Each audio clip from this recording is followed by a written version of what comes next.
What the heck was that?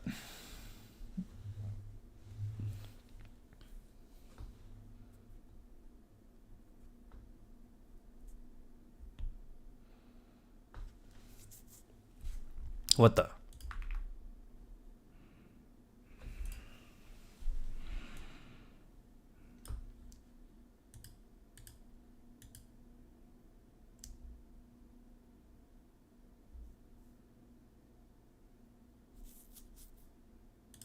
Okay.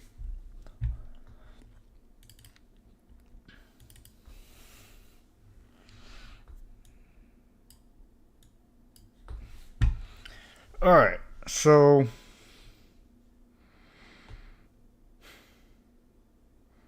tries were fine.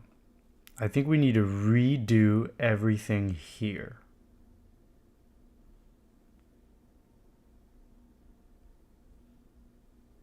Yeah. I mean, there are a few that I don't know. Oh my gosh. There are a few that I don't know. Why does it always do this?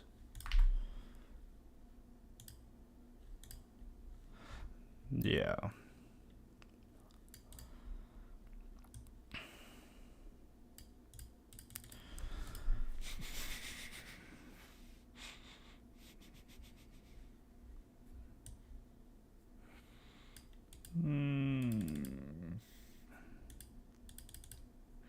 Why did I even write generate parentheses down? I'm pretty sure I know how to do that.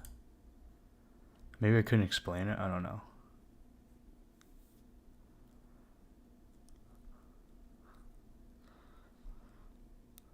This one I definitely don't know. Why does it keep on doing this?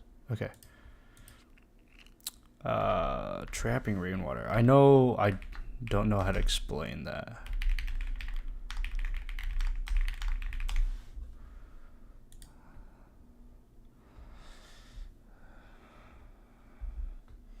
Okay, what is what this advert has? You cannot earn income while learning how to code. It's impossible. Absolutely impossible. Let me see.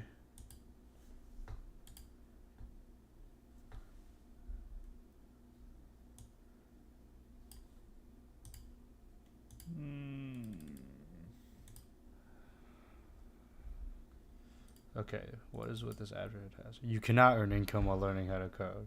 Pretty busy, but let's today solve impossible. LeetCode 42 trapping. Let me see.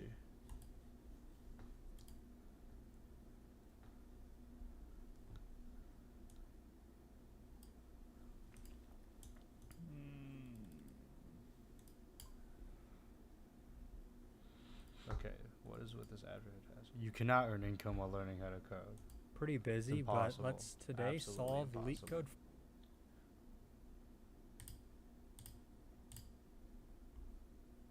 Okay, it's working. Rainwater. So we're given an integer array representing I know the solution to this of certain I just don't know how to explain it.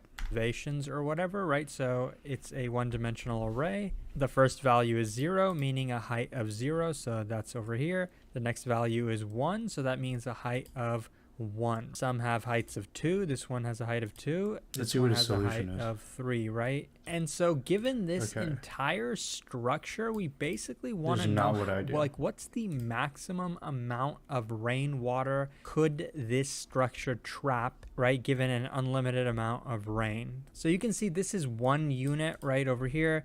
This is roughly 4 units, right? 1, 2, 3, 4. And then this is another one, right? So when you count all of those, you get a total of 6 squares, right? So the output is 6. This can trap a maximum of 6 blocks of water. So with a picture, it's pretty easy. But how do you 23 know, minutes? Bruh.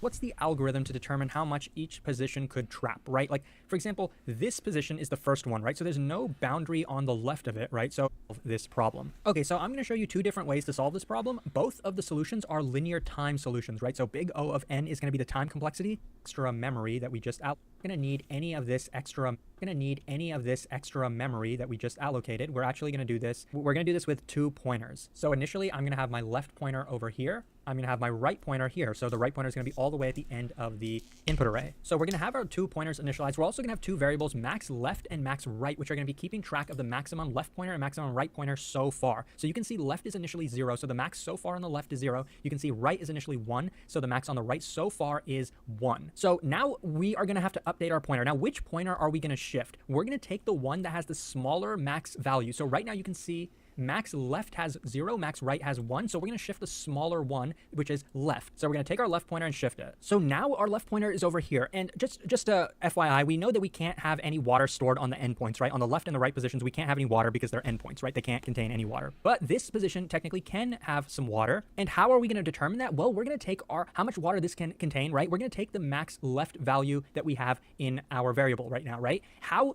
come we don't need the right value? Well, I'm going to show you. So this is the part that you kind of need to notice the trick, I guess, right? So we're in this position, right? Now, remember originally we wanted the minimum down here. You can see we wanted the minimum of the max left and max right. Well, we know what the max left is so far, right? The max left is 0, right? That's what's over here. Now, we technically don't know what the max right is, even though this variable says 1. Yes, so far it's 1, but we know that the max right could actually be 3, right? That's what the true max right is of this position, right? Because there's a 3 over here. So why is it that we don't need that value? Because remember, we want the minimum of the max left and the max right. Now, we clearly know that the max left is 0, right? So it's smaller than what's even at this position, right? And we want the minimum of it. So no matter how big this value is, right? Right now it's a 3. It could be a 10, right? It doesn't matter how big it is because we want the max of the left and the right. And we already know that the left is pretty small, right? It's 0. So it doesn't matter what's in all of these values because we know that the max left is our bottleneck, right? Remember, we shifted our left pointer from here to the next position because left was smaller than right. That's why we shifted it. That's how we're able to calculate the water that's trapped in this position without knowing what the max right is. So with that being explained, let's actually go through this. We don't need that value. Because remember, we want the minimum of the max left and the max right. Now, we clearly know that the max left is 0, right? So it's small. Okay, Nico's great, and I think I'm gonna get onto a rant. Nico's great. The platform he's created is great,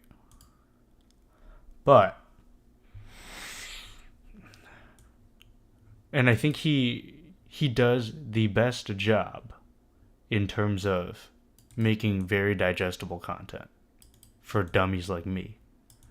But people give him a lot of credit for how digestible it is. Like, that made no sense to me. Maybe I'm dumb. That's probably what it is. I take it all back. Nico's great.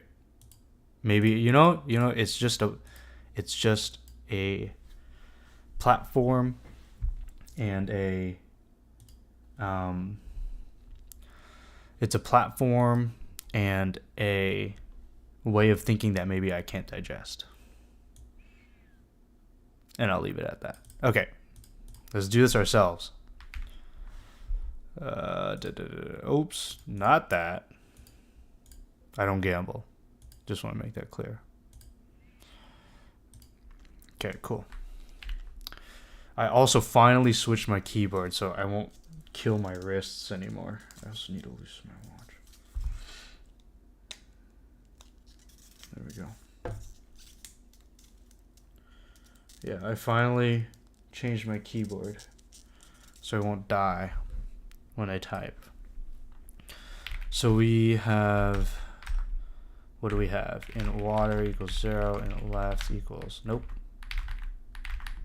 Oh, I need to get used to these keybinds. Okay. Oh, wow. Oh, wow.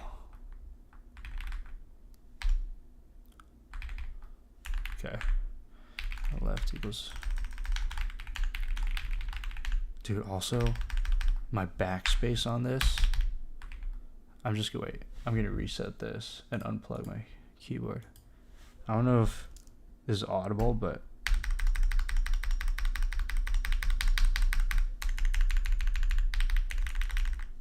those are my backspace and enters. And then this is my space. I don't know if it goes through. My backspace and enter are garbage. Garbage.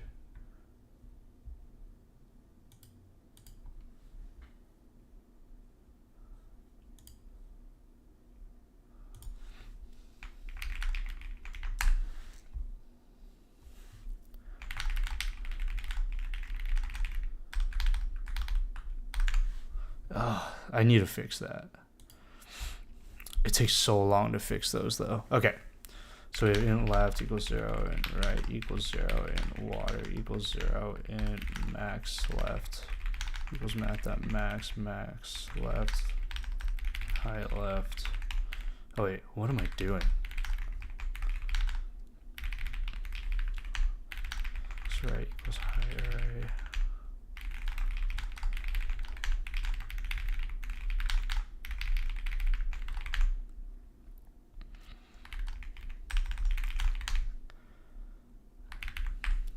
Left max left equals math.max. Oh, whoa.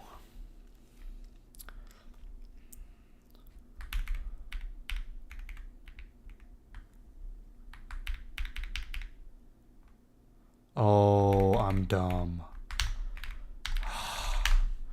Looks like okay, I'm reflashing my keyboard right now. I just made the dumbest mistake. Give me a second. My keyboard app is right here. You just can't see it. Okay, firmware version. Let's remap these bindings right here. This is going to be control, option, command. Let's see if that worked. Yeah, now it works. Okay. Cool. Let's see if it still works. Yep. Okay, cool. So max left. So NeetCode actually had it iterate beforehand. So max left is going to equal max left or height left. And then water is going to be plus equals max left minus height left. And then max right equals math.max max right height right water plus equals max right minus height right. Return water. What does my keyboard sound like?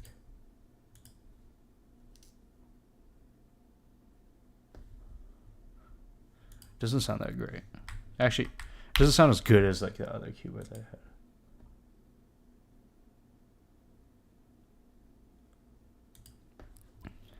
Oh! What am I doing wrong?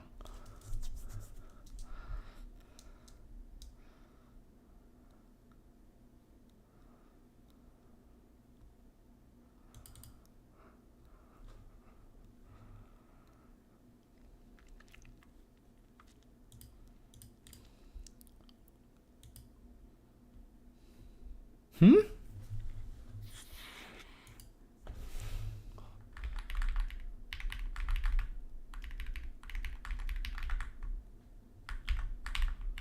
try this.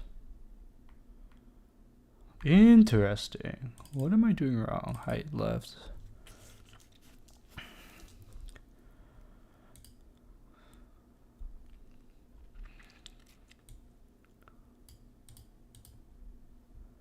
If height left is less than height right, math.max height left, max height left, max right, height right, water, max right, height right. Yeah. This calculates differences. Right minus minus, left plus plus, so they converge. What? What am I doing wrong?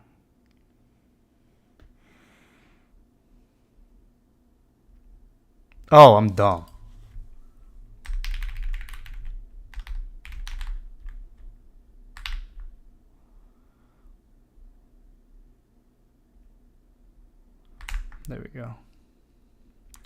All right, let's do that one more time.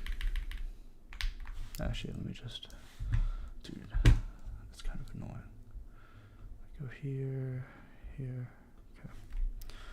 So,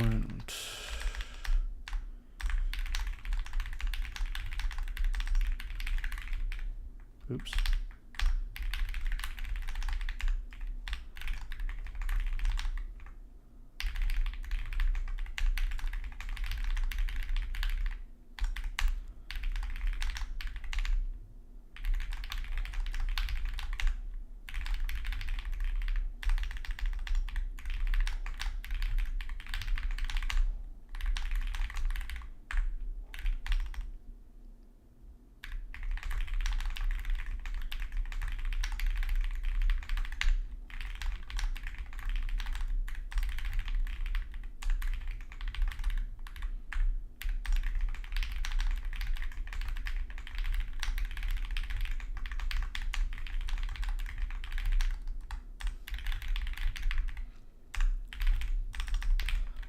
So the reason why I initially wrote this problem down was because I can do it that quickly, but I can't. I don't know how to explain it, which is an issue.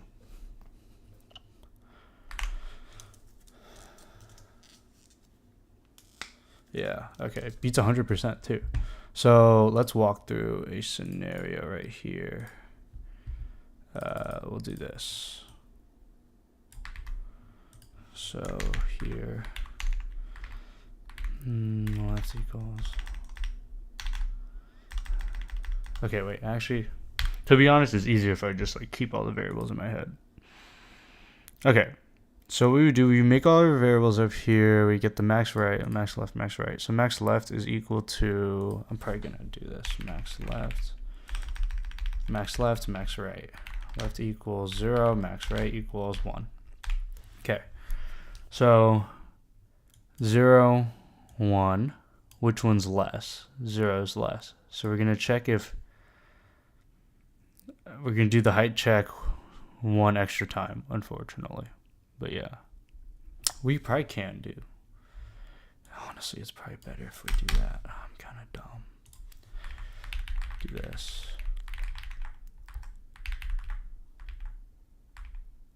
What the? Still getting used to my keybinds. Okay, cool. Like, I think this still works. Oh, it doesn't. Oh, wait, I'm dumb. Yeah, this needs to be up here. There we go. Yeah, okay. So we grab this. Max left equals 0, max right equals 0, 1. Okay, so we have 0 here. We have the pointer here.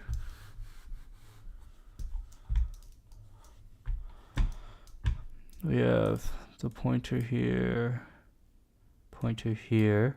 We move 1. So we check 0 is less than 1. So we move here. Max left is now 1. Okay. And then we say, okay, 1 minus 1 is 0, which is fine. So now we have 1, 1. And then we go to the right side, 2. Max right is now 2. 2 minus 2 is 0. So we go back again. 1 is now smaller. Current is 0. So 1 minus 0 equals 1.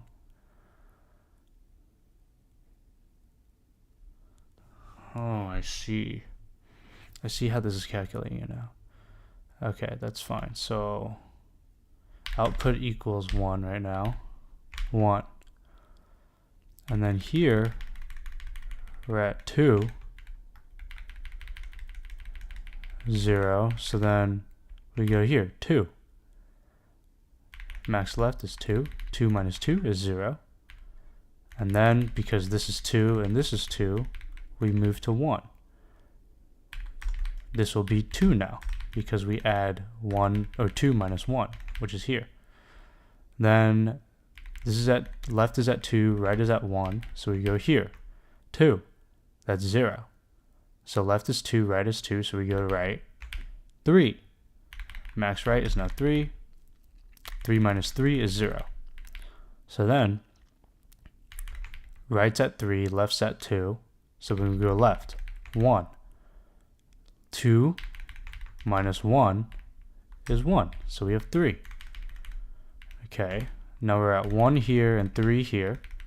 1's less. So then we go 0. 2 minus 0 is 2, which is 5. Now we have 0 here, 3 here. 0 is smaller, so we go to the 1. 2 minus 1 is 6. Oh. So they'll eventually converge. We close in, so we only care about what water we contract on the left side, what water we contract on the right side, and then they'll eventually meet.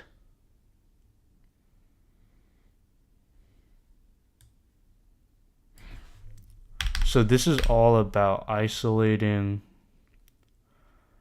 We're calculating all the water we can trap on the left side and all the water we can trap on the right side. And we're going outwards to inwards because that makes sense why we don't do inwards outwards, because we can't store anything on the outside. Actually, to be honest, it doesn't make it. Who would ever think to do inwards outwards? But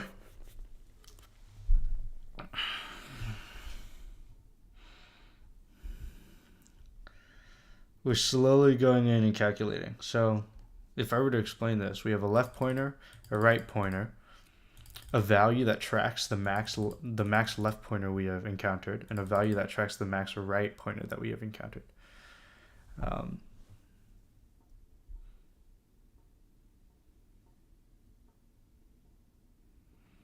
My question is, what happens if we have like 0,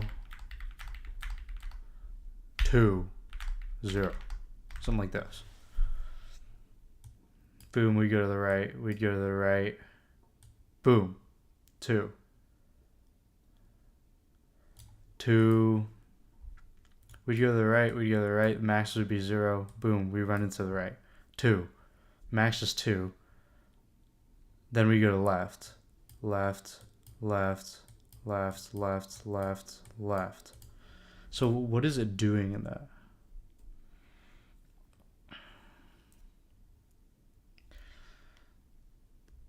I guess I'm trying to understand why we complete it in this order. Why height left is less than height right is important.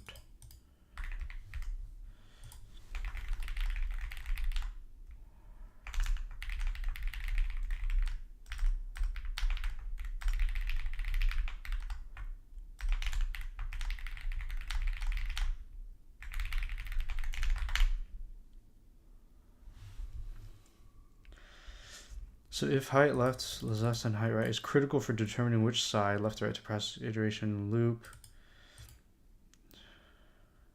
Here's why it's important. Water trapped at any position depends on the minimum height of the bars on its left and right. Specifically at position I. The water trapped is determined by water I equals the minimum of max left and max right. The minimum of either pointer minus height.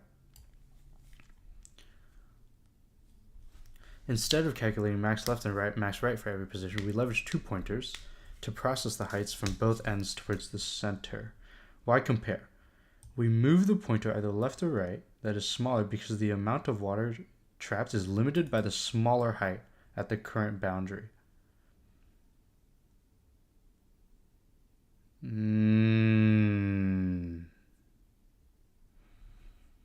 So left's limiting factor is everything to the left of it, and right's limiting factor is everything to the right of it.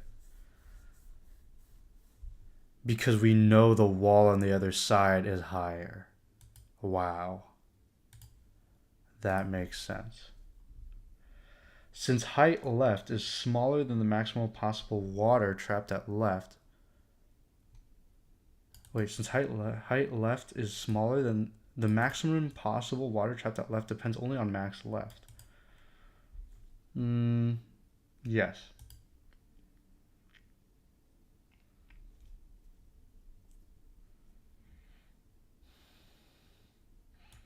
No need to check max right because max left is guaranteed to be the limiting factor for positions at left. We remove the left pointer and try to find a higher limit. Okay.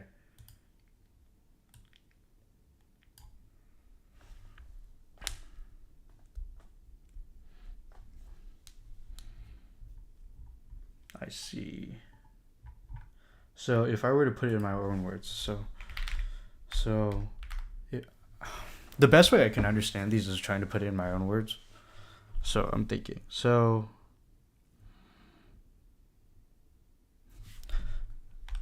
we process the smaller pointer's height because we can guarantee that we can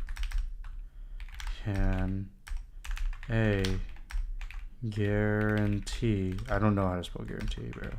Guarantee.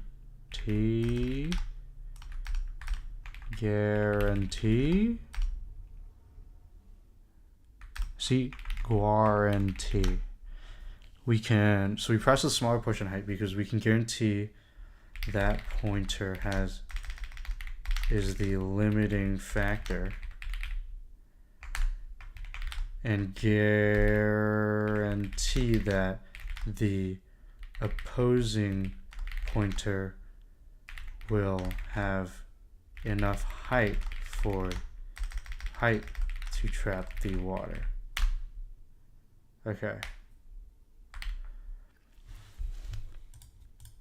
So if I were to explain this problem, basically, we're going to do a two-pointer solution that's with a left pointer at the very beginning and a right pointer at the very end.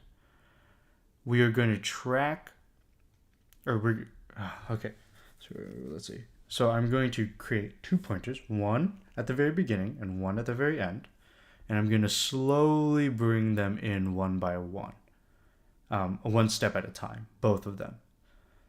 I will choose which one to bring in depending on which current height position is the smallest, because the smaller height position, understanding the smaller height position, I can guarantee, that's not a good way of explaining it. Okay, I gotta restart. So I'm going to store 2 pointers at the beginning and the end, and I will also store a rolling max value, or not a rolling max value. Okay, I'm going to store 2 pointers, one at the beginning, one at the end, and I'm also going to store the largest value from the beginning that I've encountered and the largest value from the ends that I've encountered. With those, this is hard to explain. This is really hard to explain.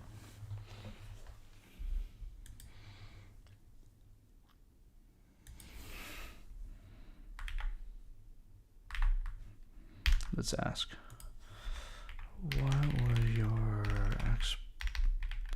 explanation for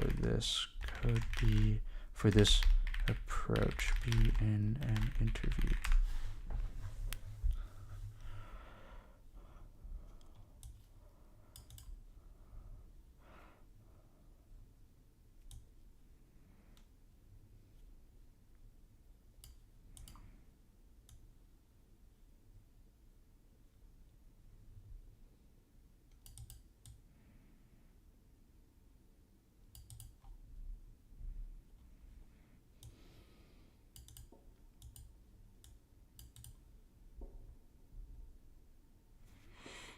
Okay.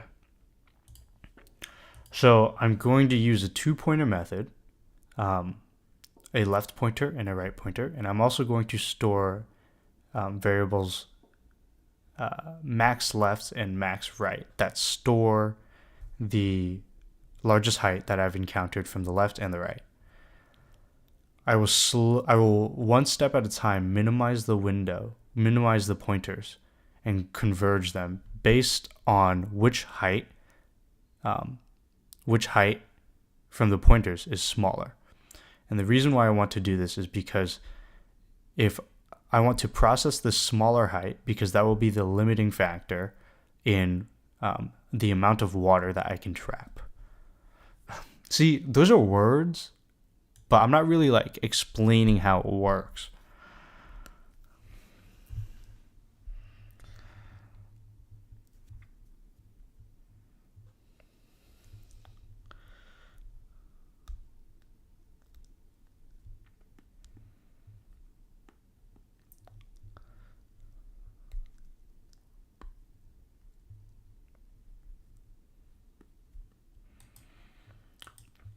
So I'm going to have 2 pointers, left and right, and I'm going to have 2 variables that store the max value on the left and the max value on the right.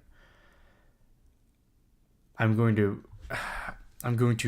one step at a time close this window from left to right, and I will prioritize processing the value that has a lower height at the time. This is to ensure that if height 0 here is less than height 1 here, we can guarantee that everything before 0 is the limiting factor. Oh, that's so bad. We can ensure that max left, not even max left. This is hard to explain.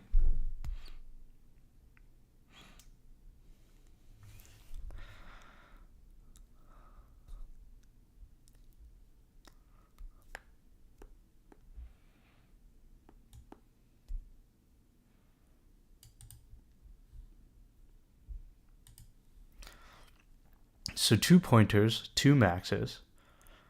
I think I shouldn't explain that. I'm going to bring it in. So we're going to have 2 pointers, store 2 maxes of the values that we encounter from each pointer.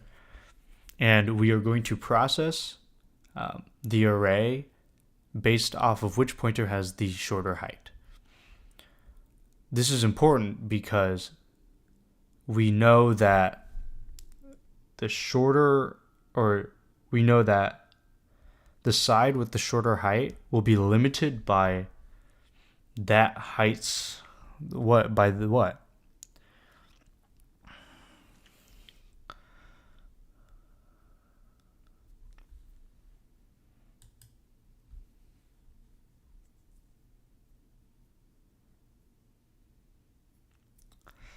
Yeah, I'm thinking about this the wrong way. So we're going to store 2 pointers. And then also store the max values of each pointer that we encounter. So we'll have a left and a right pointer, and we'll have a max left variable and a max right variable to allow us to track the largest values that we've encountered from both sides. This algorithm will slowly close this window in from left to right, and we will want to process values one step at a time and based off of which value is smaller. For example, here in the second index, the height here is 0. This is really bad. It's so hard to explain. It's impossible to explain. I think you just have to say, I'm going to use a 2-pointer solution. I'm going to track the maximum values from each pointer that I encounter.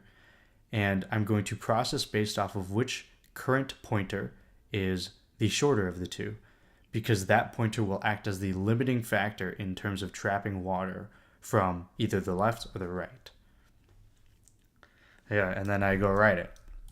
And I say int left equals 0. Int right equals height dot length. Int max left equals height left. Int max right equals height right. Int water equals 0. While left is less than right, I'm not even explaining it. So we're going to keep our 2 pointers. So left and right. Right will equal height.length minus 1. And we're going to keep track of our max left, which will currently be height left, and then our max right, which will currently be height right. And then we're going to keep track of the amount of water that we're trapping, which is currently 0. So while the left pointer is less than the right pointer, we're going to process based on which height, the left or the right, is smaller. So if the left side is smaller, we know that that pointer has the height that is limiting the amount of water we can trap. So what we want to do is increment left once and recalculate our max height, or max left. So that'll be math.max between max left and height left. And then we are going to want to add to water the difference between the max left value and the current left value. And this will give us the height that we store one by one. So technically there'll be an invisible line between these indexes and these index when we make those calculations. Otherwise, if the height of the right is greater than or equal to the left, then we'll do the opposite. We're going to decrement the right, and we're going to keep track of max right, which is equal to math.max of the right, the previous max right pointer, and the current max right pointer. And then we're going to add to the water max right minus height right, which will give us the differences on the right side if you just mirror what I explained on the left side. And then you return water. Nice. What am I doing wrong?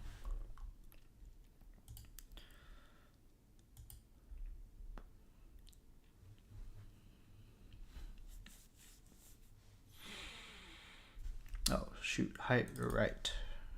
Right here. Man.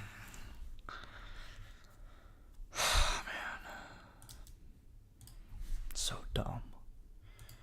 Okay. To be honest, I don't think my explanation's getting any better than that. And the daily challenge just popped up.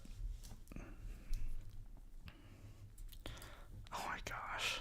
Count vowel strings and ranges. You're given a 0-indexed array of string words and a 2D array of integer queries. Each query I, with left and right, asks us, I think it's left and right, asks us to find the number of strings present in the range, L to R, both inclusive, so L and R both count, of words that start and end with a vowel. What? Each query asks us to find the number of strings present in the range of words that start and end with a vowel. Return an array of size answer. Return an array answer of size queries.length, where answer I is the answer to the ith query. Note that vowel letters are A, E, I, O, U. Okay. So first things first, we create our output array. Actually, let's not do that. Actually, yeah, let's do that.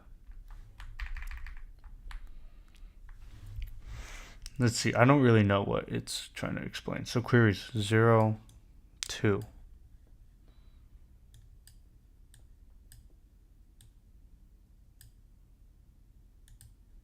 1, 4.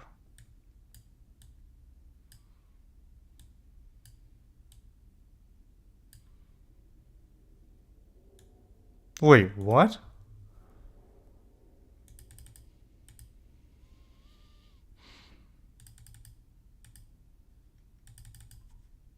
Wait, this isn't bad at all. So we're going to have an output array. So I'm going to make an output array called output, and it's going to equal the length of the queries.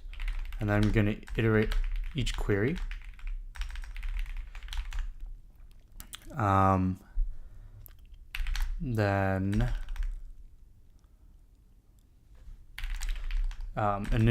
declare and initialize the left, which will be query 0, and the right pointer, which will be query 1. And then for left, actually wait. For int I equals, or we're gonna loop through left and right, left through right inclusively. So for int I equals left, I has to be less than or equal to right, I plus plus, right? And then we will do string cur equals, the current string will be words I, and let's see, we're gonna also initialize a counter variable.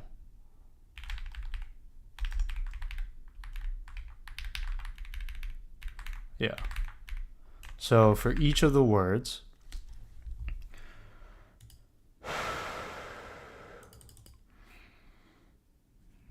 that we encounter, if cur dot, the character at the beginning is equal to, or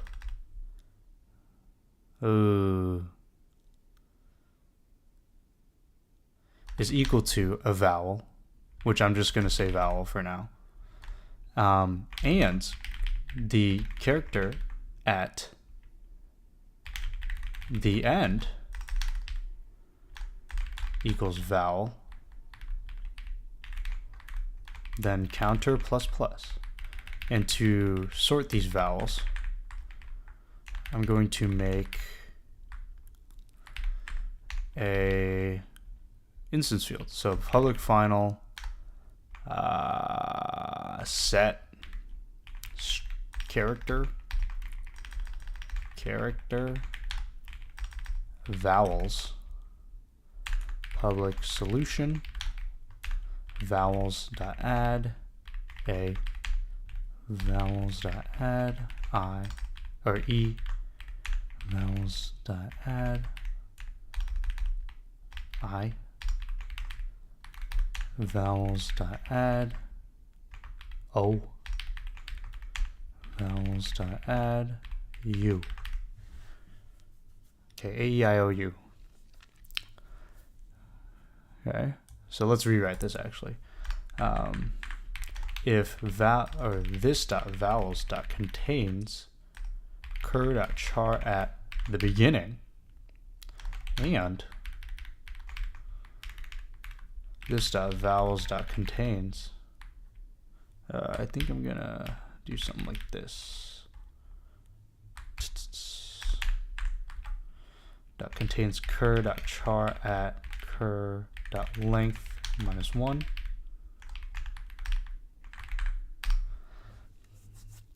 Then counter plus plus.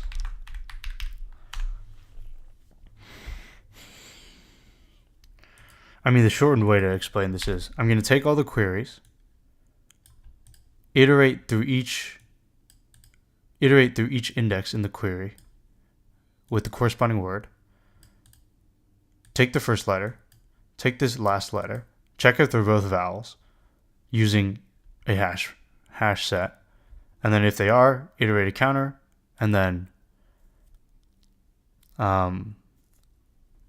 add that to the output array. And now that I think about it, I need to redo this entire thing.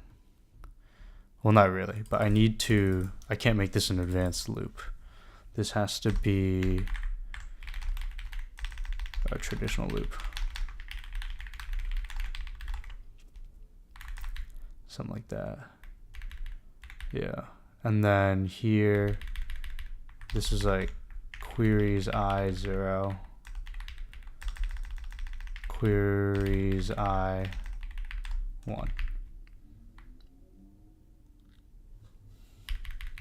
Cool.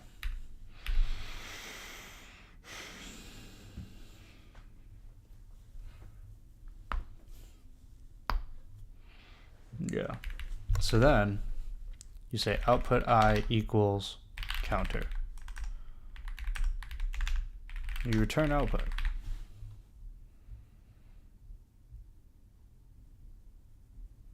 Oh, whoops.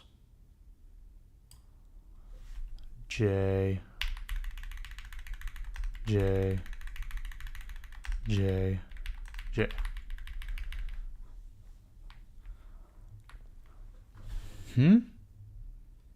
Oh, whoops. I forgot to initialize it. Vowels equals new hash set. This dot.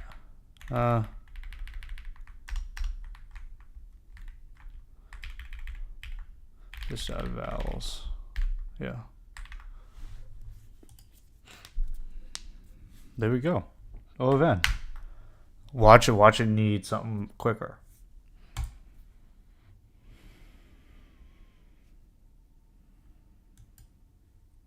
Oh my gosh, it does need something quicker.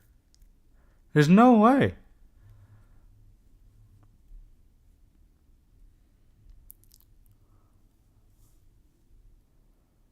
Oh, I definitely can make this quicker, actually. Wait, no I can't. Can I? I was thinking you could do one pass. Yeah. You can definitely, that'll make it quicker.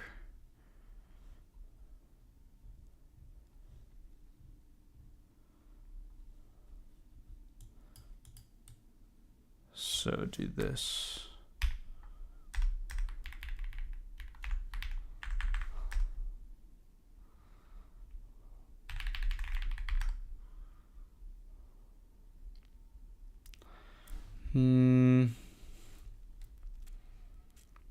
Boolean counts, or I don't know. Vowel check.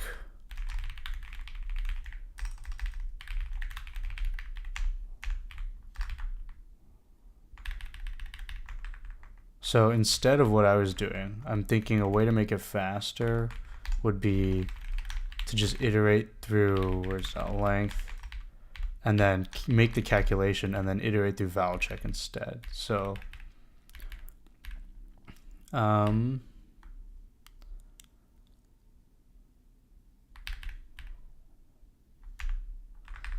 vowel check I equals this.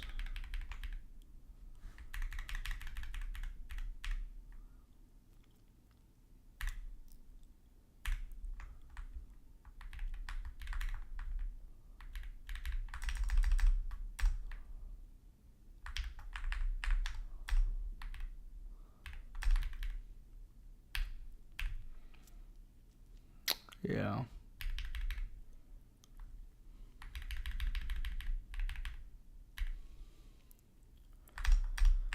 And then for int j equals 0, j has to be, or no, j equals left, j has to be less than right, less than or equal to right, j plus plus, and then you say output I plus equals plus plus. No, you say if vowel check j output I equal plus plus. Yeah, something like that. You don't even need this counter variable.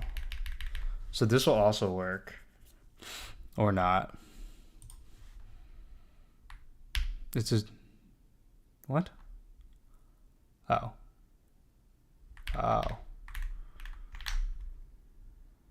Yeah, we should be fine now.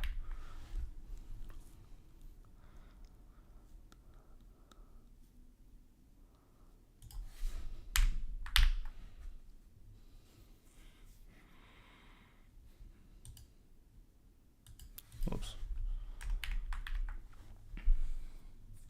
This isn't that much faster though.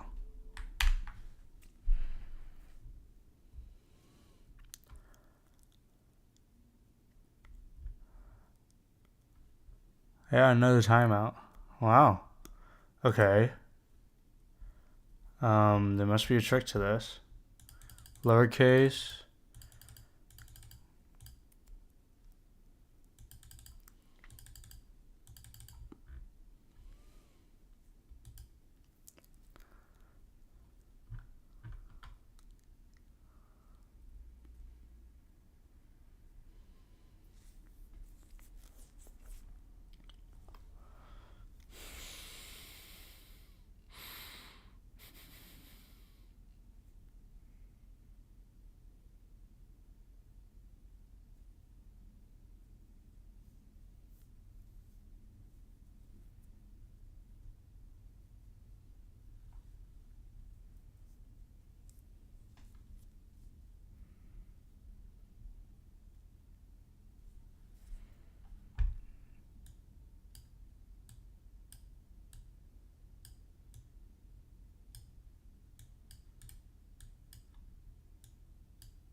I think I figured it out.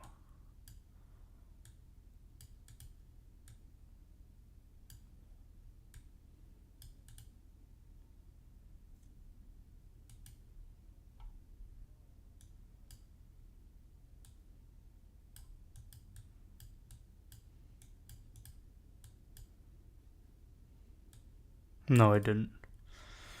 I was thinking like maybe I'm trying to see how you can prevent iteration, and the only way to prevent iteration was, in my view, to create like a prefix sum of the values. But I'm thinking like we do 1, 1, 2, 2, or sorry, 2, 3, 4. And then when we encounter something like 1, 4, we take 4 minus 1, which will be 3, which is the output. But then the problem is when you encounter 0, 2 to 0, 2, you'll have 1 and 2, and then 2 minus 1 is 1, which is not 2 and not the answer we're looking for.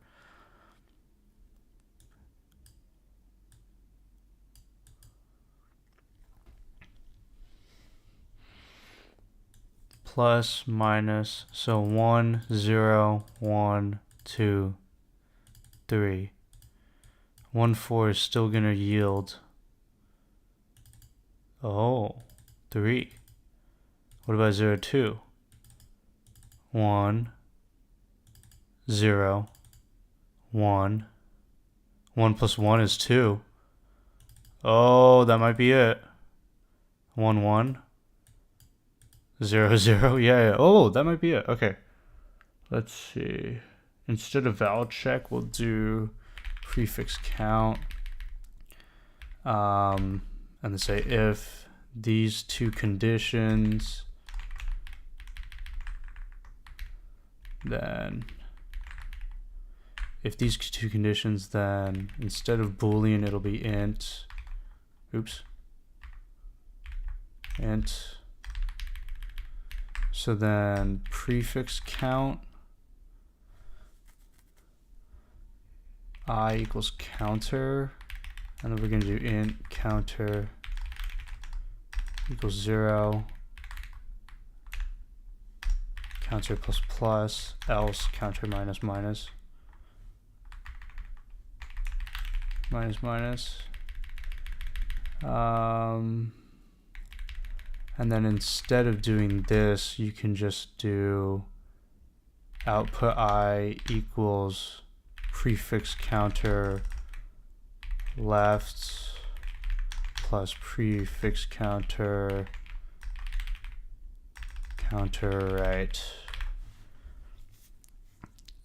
And there we prefix count. Oh shoot. Prefix count. Yeah, something like that. And then we got rid of the loop here. So now that's O of n. Oh my gosh, wait.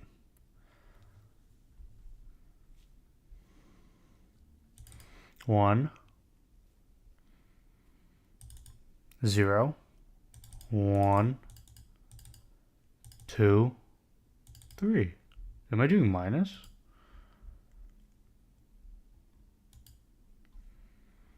So as we iterate through the words, this will be 1, this will be 0, counter will be 0. Oh.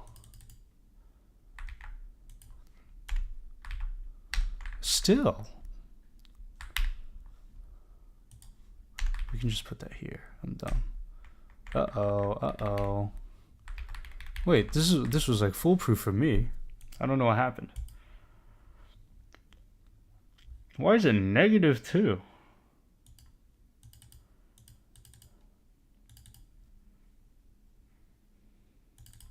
So if it satisfies the condition we're looking for, add 1. So this is 1, 0, 1, 2, 3. What? Why isn't it doing that?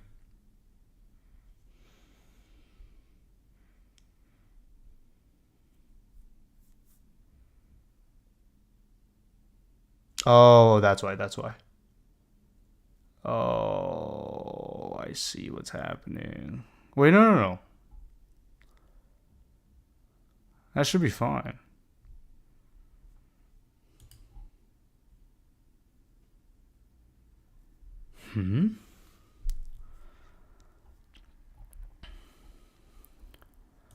What? That doesn't make any sense. This should work. So counter cur. If the current word satisfies the condition that we're looking for, we iterate. So this iterates. And then that equals 1. So 1. Mmm.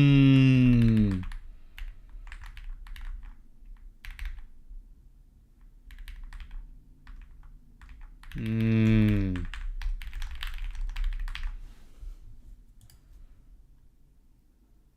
Oh. What?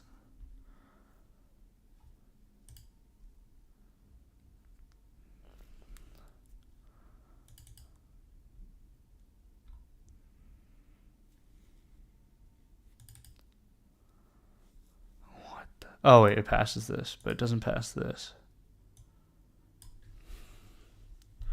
0, 2. So 1 and 1. So 1, 2, 3 plus 1 is 4. Ooh. That's a bit tricky. That only works for this case. That's so dumb.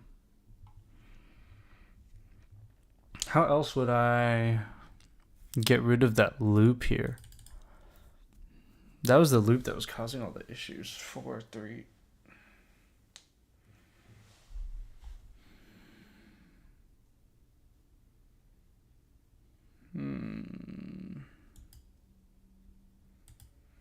So that doesn't work.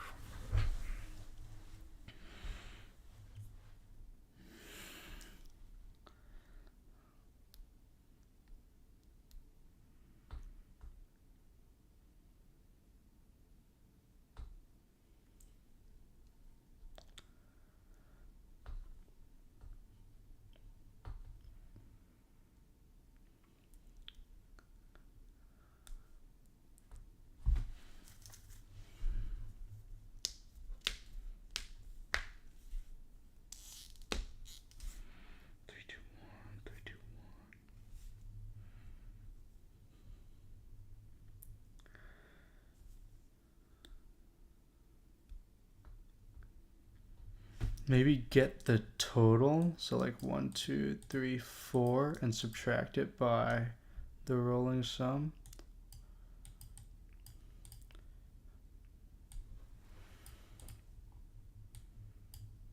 So 0, 2, that's 3. 3 totals 3 here. 3 minus 3. No, that would not work. Jeez.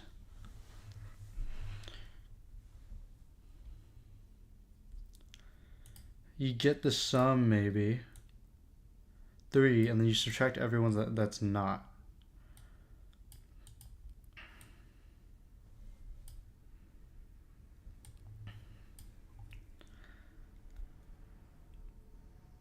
Three,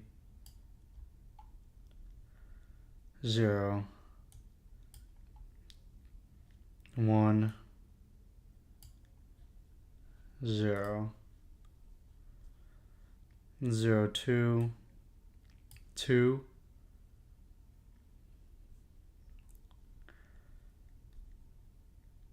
1, 1. But how would you even know which one is not without iterating? Okay.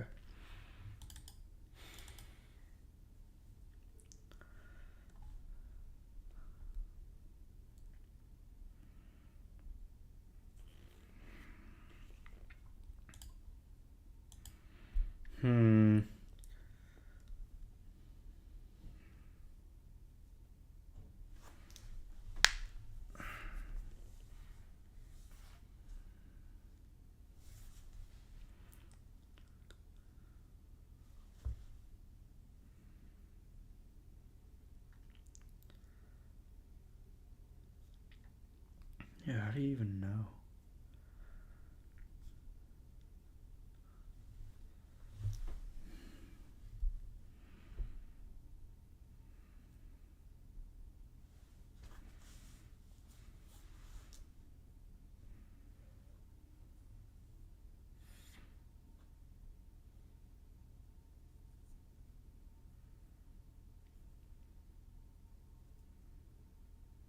A, B, A. 2, 0,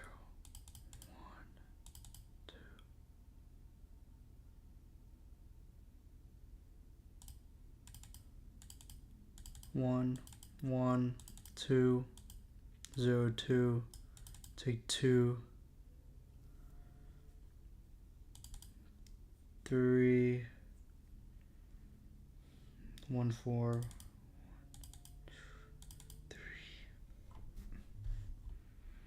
1, 2, 3,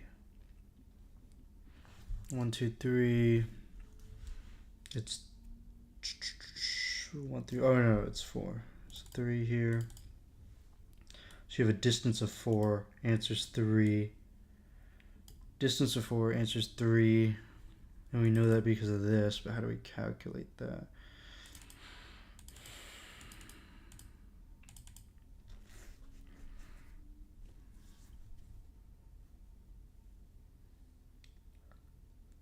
Wait.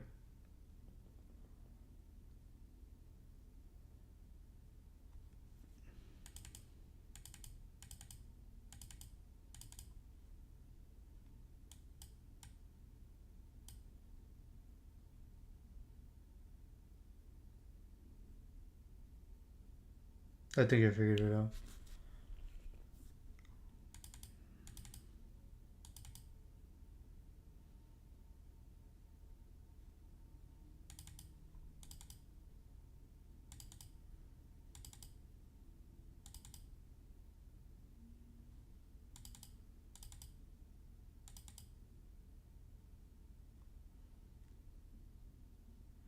One, 1, 2, 3, 4. So we have 1, 1, 2, 3, 4.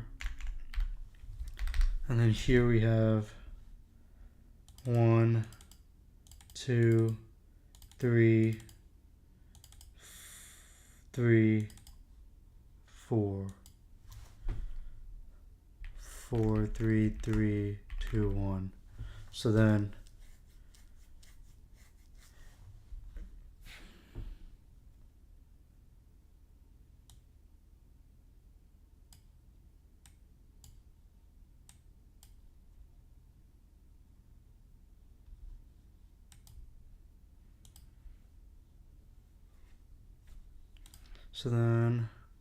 if we have 0, 2, 0, 2, 3, 0.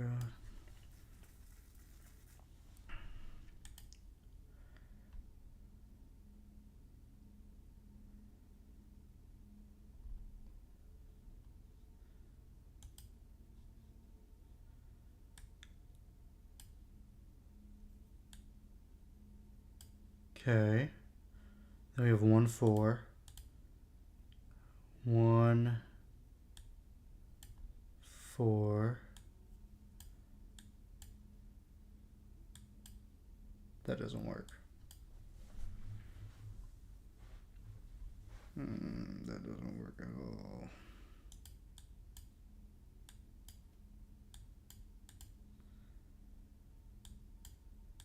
Three plus 2. Nope.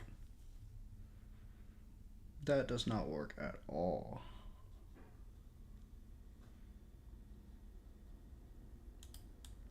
I thought you could do prefix sums and suffix sums and then kind of merge them together, but that doesn't work. Okay, I'm looking. I am looking.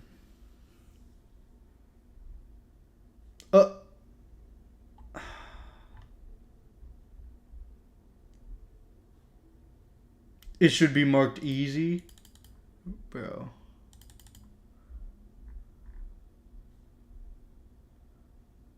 I literally... Okay. Okay, let's see. Prefix sums.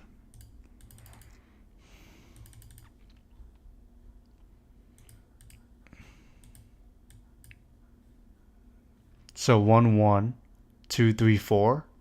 How do you use that to solve it? 1, 1,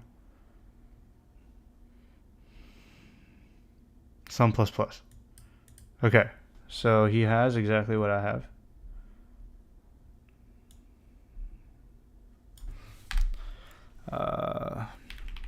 Output equals into queries dot length. Oh geez. So we know we have the set already. Prefix sum equals new int words dot length, right? Yeah.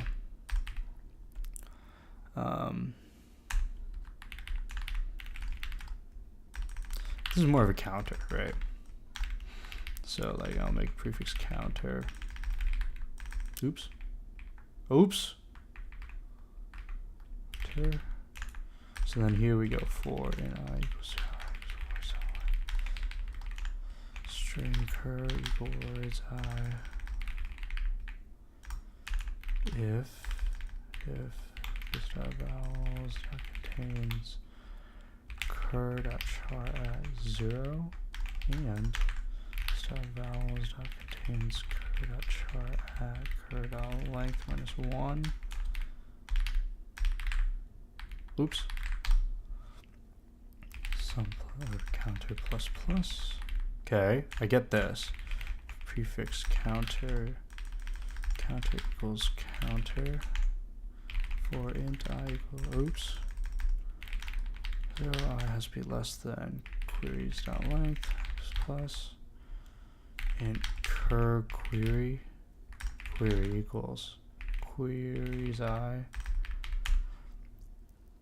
output I equals prefix sum beginning in left equals query 0 in right equals query 1, something like that. Left prefix sum left minus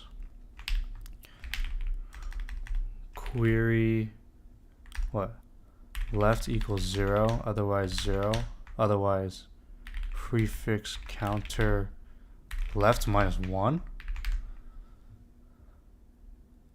What? What does that even mean?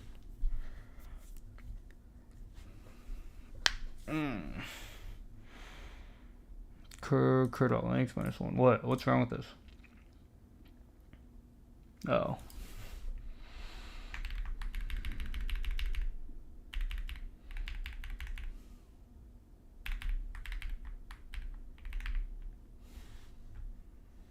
Prefix counter prefix.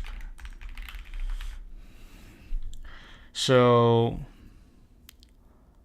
okay, that doesn't even work. If current query if query left query 0, so if left wait what output I equals left prefix sum right minus left equals 0 otherwise prefix counter left minus 1. What the heck is this?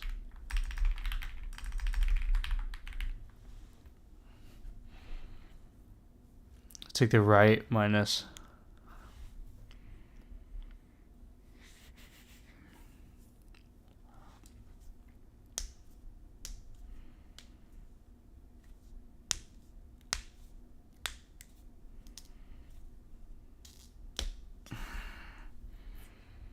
this is fine. I'm not concerned about this.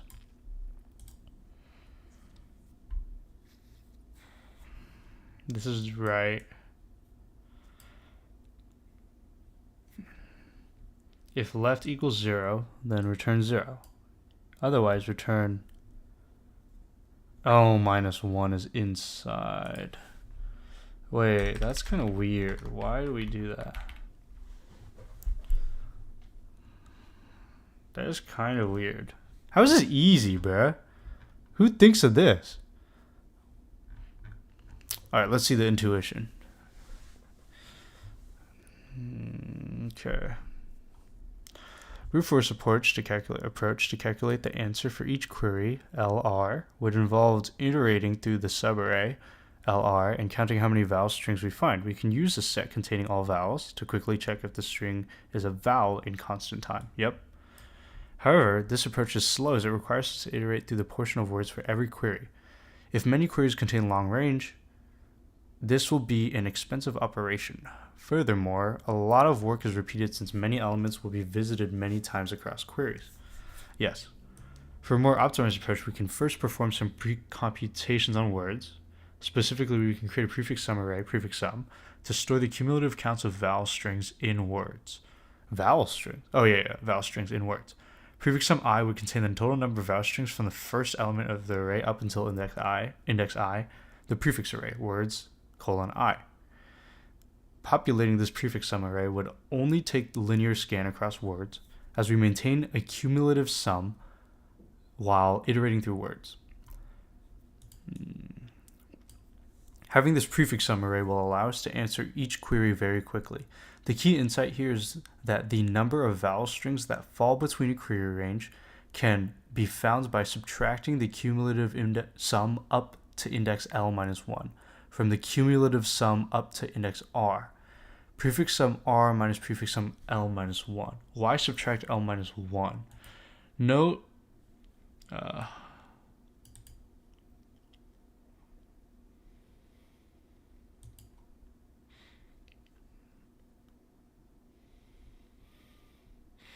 why L minus 1? Note that we look at the lower boundary L minus 1 instead of L because the range is inclusive. That makes so much more sense.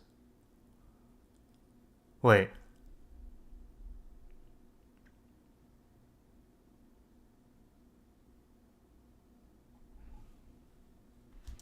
The prefix sum array represents a cumulative count of vowel strings up to each index. By subtracting prefix sum L minus 1, we ignore all the vowel strings that have appeared before index L in our count and only include those within the range LR.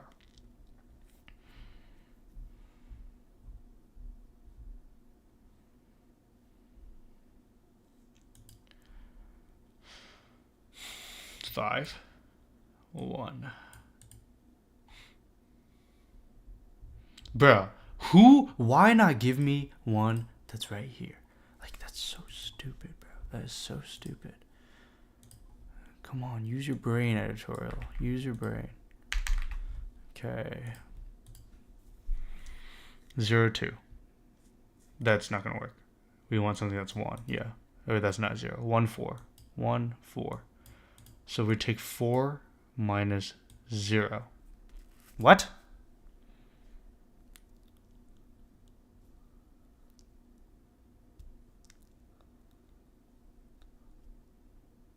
Huh?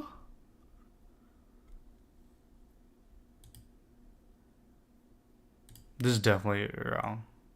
Is it? 0.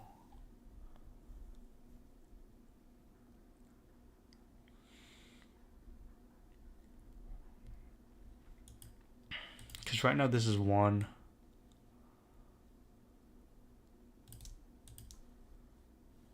Actually, this is 1. 1, 2, 3, 4. 4 minus 1. This is interesting.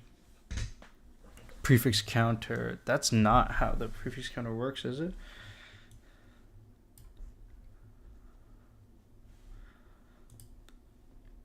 Because the prefix counter would not be this. Wouldn't it be...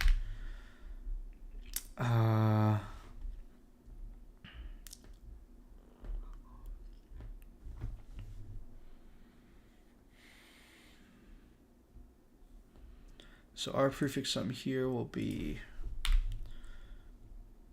1, 1, 2, 3, 4.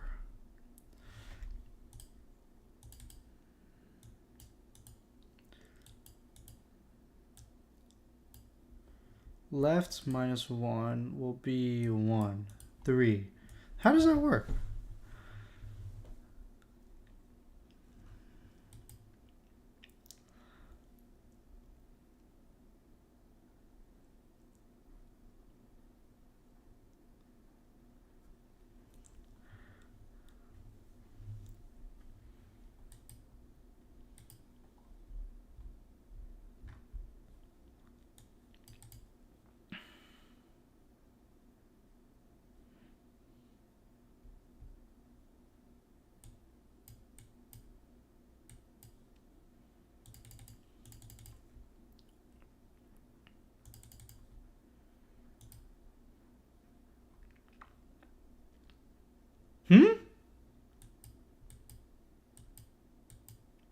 We're not zero indexing the right.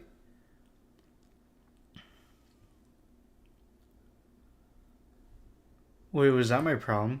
Was I thinking about zero indexing?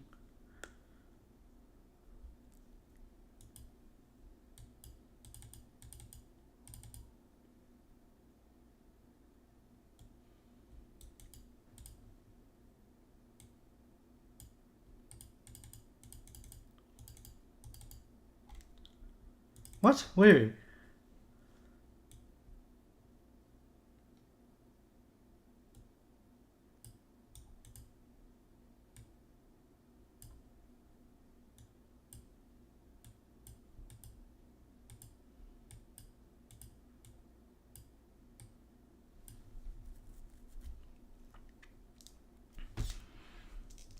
Oh, wait. I was looking at the wrong number. I still don't like fully get it.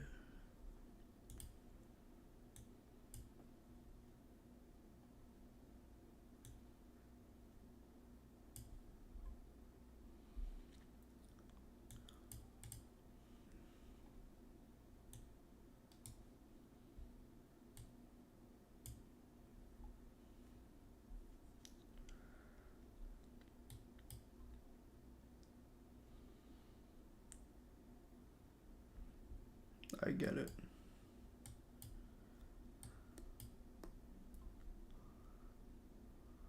So basically, when we have a query like 1, 4, we have this 1, 4, and that's just coincidental. They're both 1, 4, but these are indexes. We want 4, but we want to subtract everything before this actual index. So the reason why we do left minus 1 is because this is inclusive right here. The prefix sum is inclusive. So this includes the calculation of BCB. We don't want that, because if BCB was actually a valid vowel string, then we would want to count that. So we count everything before it. Yeah, it's really to account for one-off errors. I see. I see.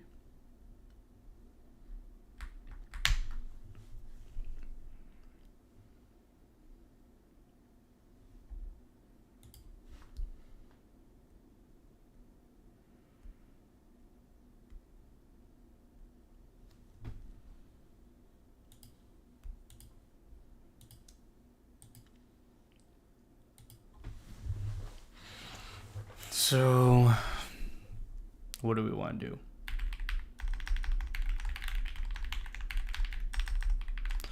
We make the counter, we make the output. So we're going to make a prefix sum and then use the queries to calculate the overall values.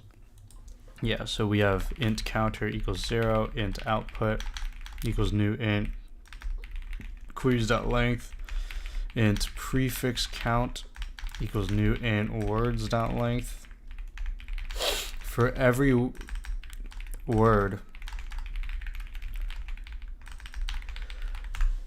jeez, jeez, oh my gosh, for every word,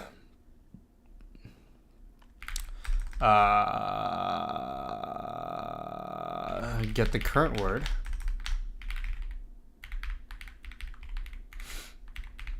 and if we need to make the vowels. So public final set character. I probably should have done this too. Vowels public solution. This dot vowels equals new hash set. This dot vowels equals, or no, that's it. Dot add a, dot add e, dot add I, dot add o, dot add u. So we add all those, and then if this dot vowels dot contains cur dot char at the beginning, and this dot vowels dot contains cur dot char at cur dot length minus 1 counter plus plus, and then prefix count I will equal counter. Now for each query,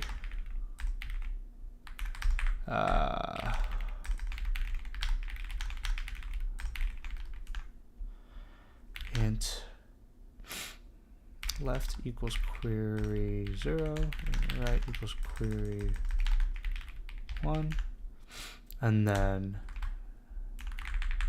output, I gotta stop doing that, queries dot length I plus plus int left equals queries I and right equal queries I 1 0. Output I equals prefix count right minus prefix count left equals, left equals 0 0 prefix count left minus 1, and then we return output. Yeah, that makes more sense. I could have figured that out. I probably could have figured that out, but I mean, I was already thinking about the prefix Q. I guess I just didn't think of the inclusivity, which was an issue. Why didn't I think of the inclusivity though? I think because the prefix count initially, like I didn't have this, and the prefix count initially just didn't work, so then it just stopped going down that path, which is a problem. Okay, nice. Let's see.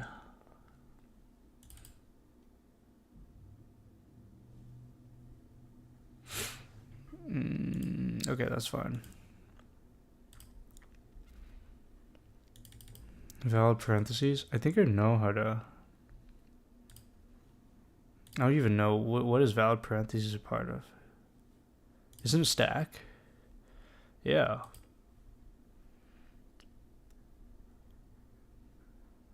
Oh, I know what was wrong with this. So, in what I do as the valid parentheses, actually, no, I know exactly. I think I know what's going on. So, stack, you do this by creating stack of characters.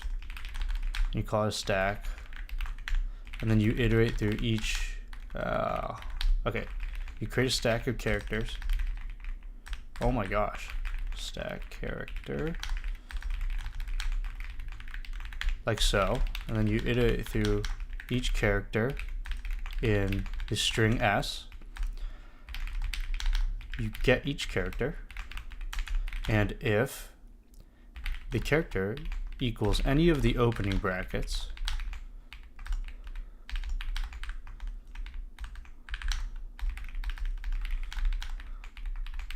then if the stack is empty and it equals any of the opening brackets, we can push that current value into the stack. Otherwise, if the top of the stack equals the rounded parenthesis and the current value equals the closing parenthesis, then we are going to pop. And we are going to do the same for each of the other brackets. So the square bracket here and the curly bracket. And then this is where I think this is where I got tricked. Oh shoot, wait, let me see something.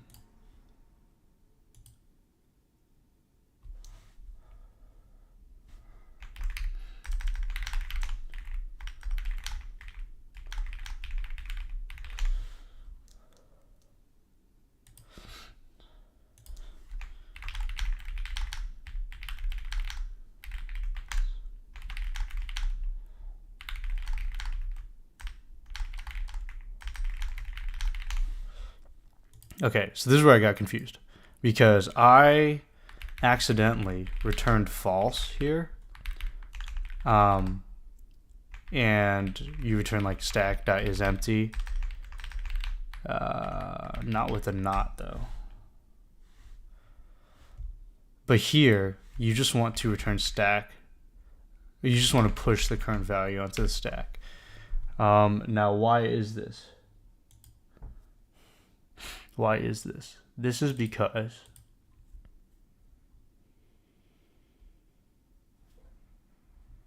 all right, let's find out. What happens if we default to false here?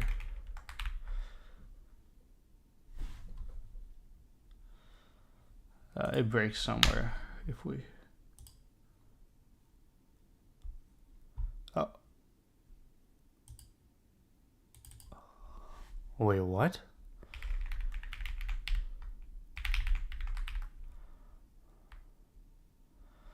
Oh. Instead, I think I did this. And this would fail for odd numbers.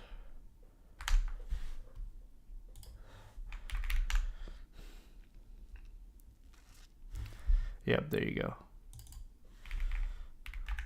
Well, I just solved it myself. Okay, cool. I figured out the issue.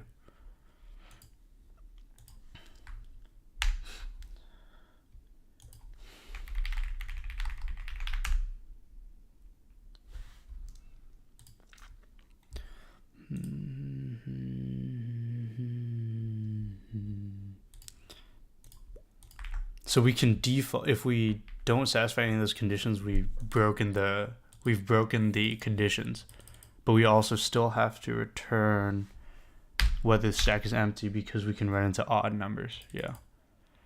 Generate parentheses. I could explain this one pretty well too. What the heck? Generate parentheses. We don't have to use a stack. We can use recursion.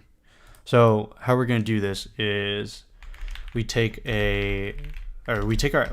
an output variable, obviously, but we take n, and n will equal half of the length of the desired strings that we want to append to our output list. And we basically recursively create all of these by ensuring that there are no more closed parentheses than ones we have opened.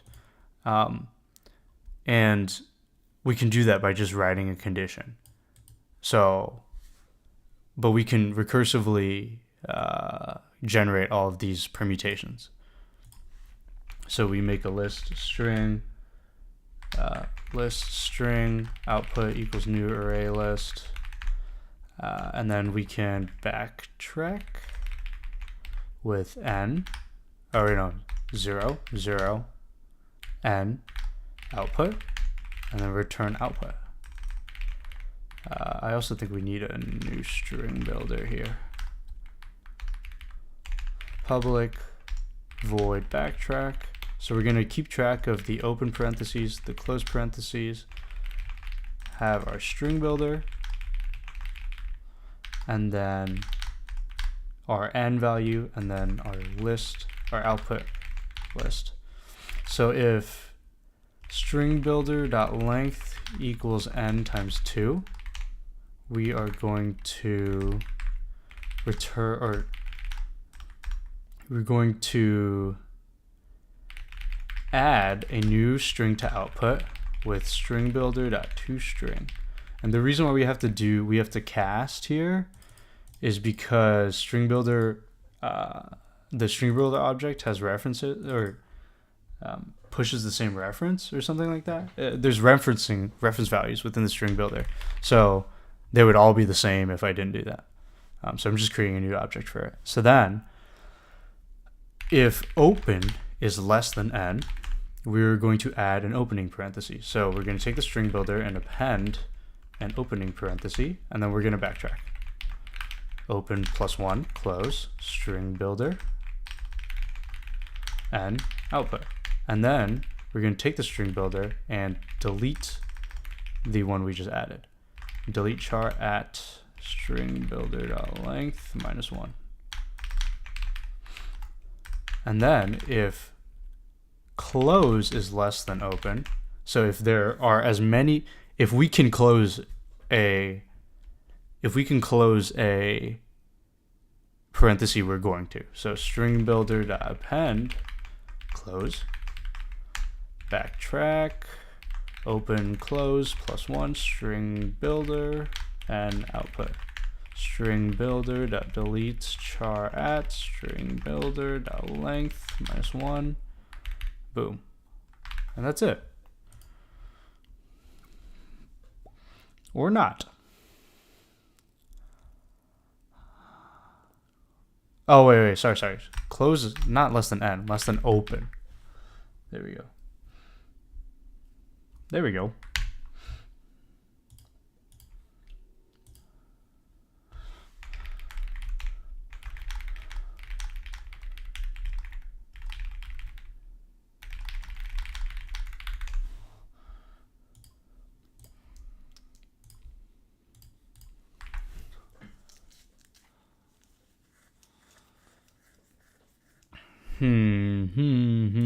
Okay, that's fine. I think I explained that pretty well. Oh, this one's tough. I do not want to do this one. This one's tough. Okay, largest. The problem is the width calculation. I don't know why the width calculation is the way it is. So I don't even remember the width calculation, but like we can create a monotonic stack here. The whole point is to create a monotonic stack and then unwind it as we break the. Okay, is to create a monotonic stack and then unwind it as we encounter values that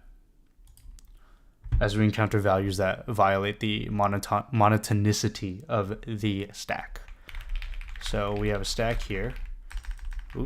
Stack, and then in index equals 0. So while index is less than heights, if the stack is empty or the heights of the top of the stack is less than or equal to the heights of the index, we're going to take the stack and push the index on and increment it. Otherwise, we're going to calculate the width or the area. So we're going to have height, which is going to equal to heights stack.pop, and then width, which is going to equal stack.isEmpty. If the stack is empty,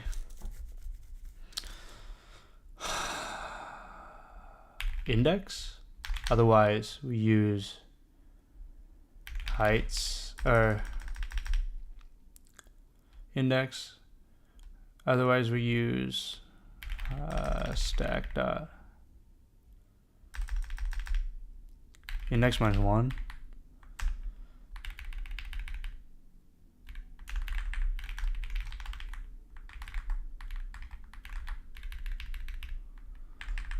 Output equals math.max output height times width.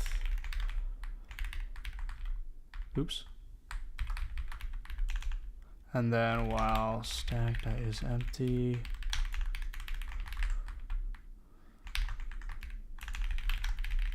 something like that.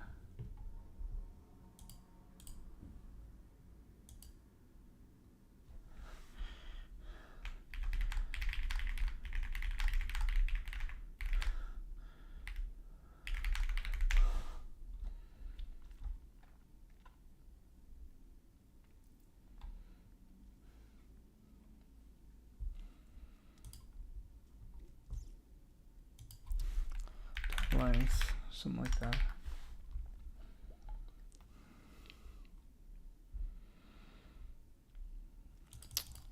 My width calculation is definitely off. Yeah, like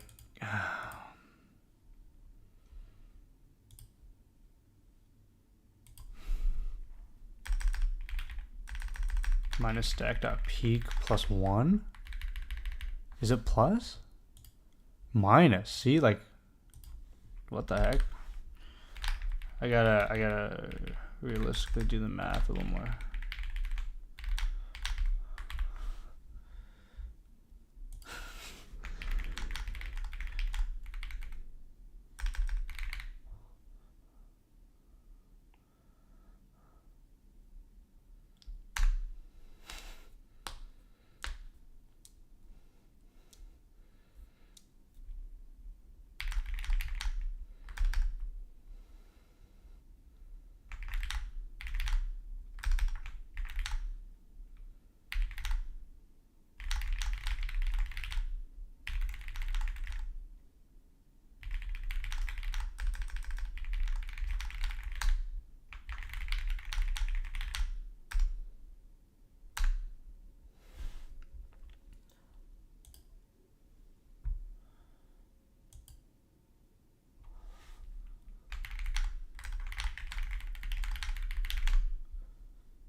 I'm getting distracted. Okay, so let's see what happens here. So, what do we have? What do we have? Let's copy this over. So our stack. So our stack's gonna equal 2, and then we encounter 1. So then we're gonna pop 2. Area 0. So we're gonna pop 2, 2, and then our stack's gonna equal 1, 5, 6, and then we're gonna encounter 2. So 6 times 1. Wait, 6. Shoot. So stack is not empty.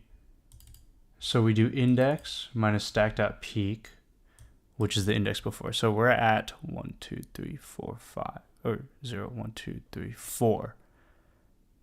Index is at 4. Peak is at 3, so it's 1. 4 or 3 minus 4 minus 3 is 1, so 6 is there. And then here it's 4 minus 2 is 2. Pop that, 10. Okay, and then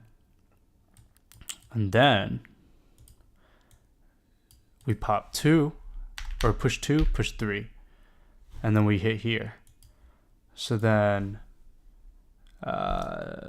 stack is not empty.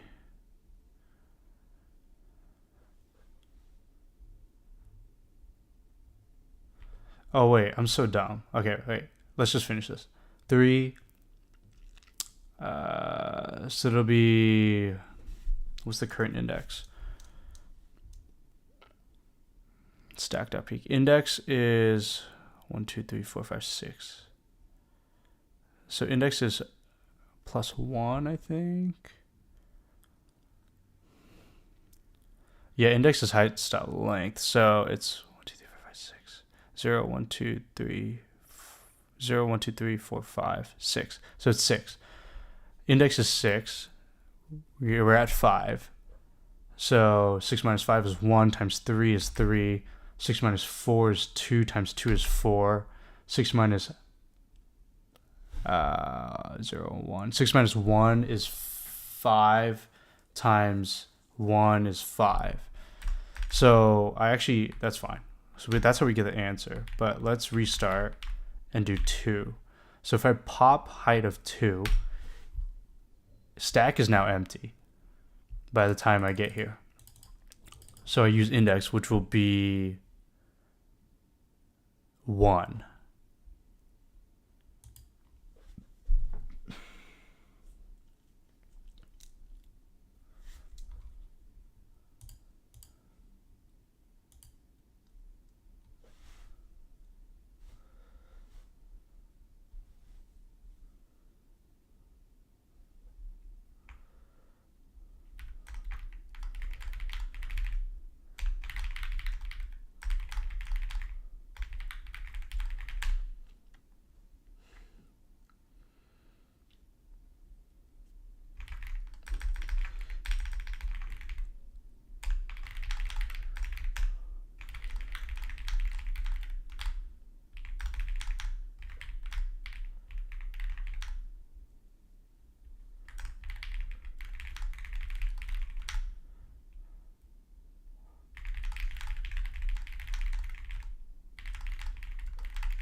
So index, why is index here?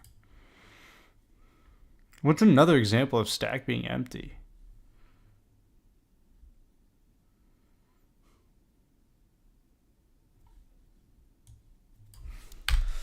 GPT will help me out with this. Why do we have to have that have the empty stack calculation for width? Necessary to correctly compute the width of the rectangles that are shown on the histogram. Thus break down. Wait, what?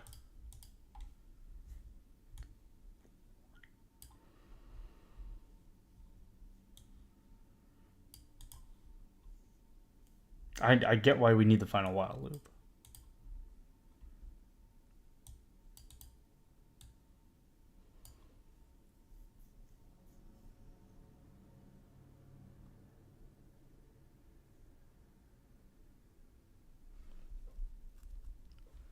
Is that true?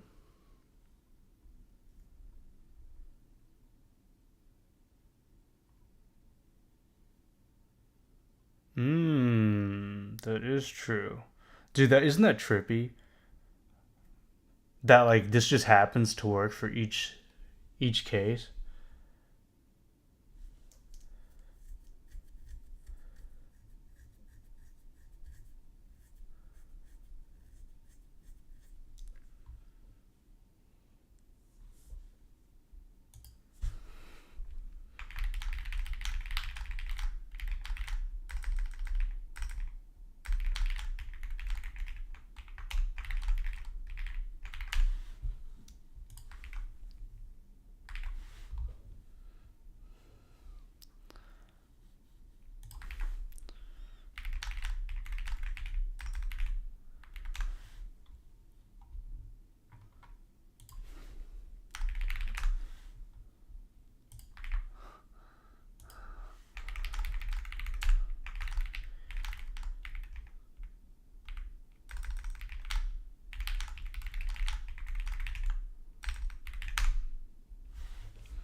Okay.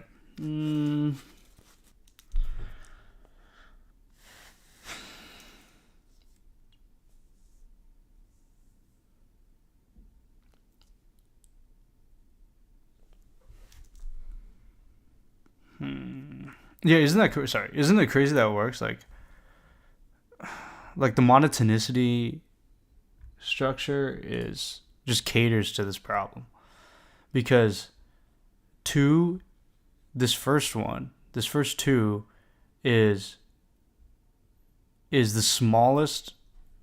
It's the smallest rectangle in its relative histogram, and it happens to be the first. And then the next time we hit the is empty field is this one when we have 1, 2, and 3. And then when we hit 1, it's the smallest in the entire histogram. So we use the index for that. That's so crazy to me. And it's because we never popped the smaller ones. Wow. That's dumb. That's dumb. Okay, that's been sorted. That's been sorted. Okay. All right. So I don't want to do this anymore. And there's a reason why we have been renamed to the productivity streams. Because I can do anything that's productive. It doesn't have to be elite code. So I have been looking into what's it called? I've been looking into things to help myself. You know, it's the new year. Today's January 1st. So we're doing leak code, but I also want to be able to make a buck or two. And I've been looking into this thing. Look, I make enough money to live, but I am not rich by any means. So I was looking into this thing called savings account churning and stuff like that. And it's a whole thing. Like there's what's it called, Doctor of Credit. It's a whole thing where you can churn these. You can churn bank account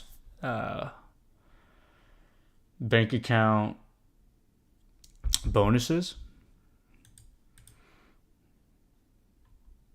Yeah, like here, and it tells you exact. Oh my gosh! Of course. 1, 2, 3, 4, 5, 6, 7. I don't know how big this is. I forgot I'm on stream and I got a big screen and I gotta zoom everything in. Page zoom, Doctor of Credit. Okay, perfect. So, yeah, like you can sign up for all of these. and then basically just get that, get this bonus based off of like contingencies, like having 15 grand and like in the savings account for 90 days and things like that. But you know, I've done some math, and this seems to be worth enough of my time, at least right now while I'm a brokey, to do.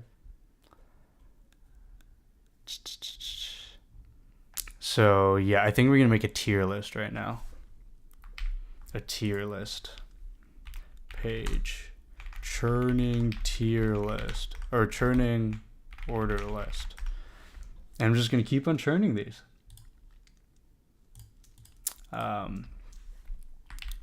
Yeah, so let's see. This is obviously is very difficult because you have to have 15 grand in it per day, or for 90 days, which isn't impossible for me, but it's kind of inconvenient having to just lock it up in there for a while. And I don't know what read full post. I don't know. Where is it? Direct link to offer. Incognito. You have to be incognito for it? Yeah, I don't know what their yields are on these checkings accounts. APY. Anything? Oh! The APY for Chase Savings is 0.01 for all balances in all states. Interest rates are... You're making nothing on your money. You're literally making... Chase is just reaming you of all of your deposits, which is stupid. But that's crazy. So like, I mean, let's do the math. Here. I make, I think 4% on my personal savings right now. So let's see, Chase.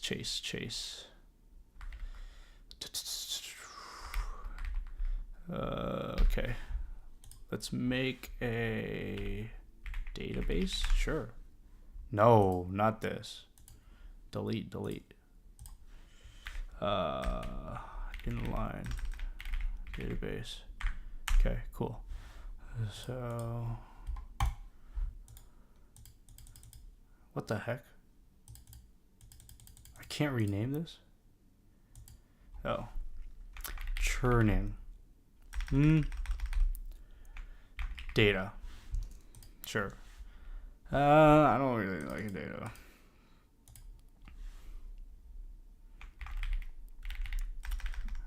Churning. Sure. So Chase.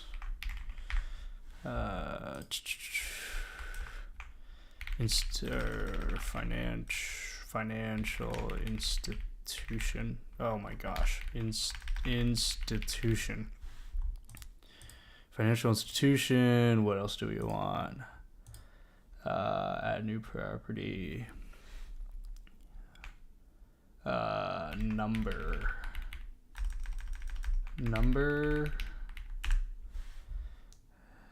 And we're going to rename it to bonus amount.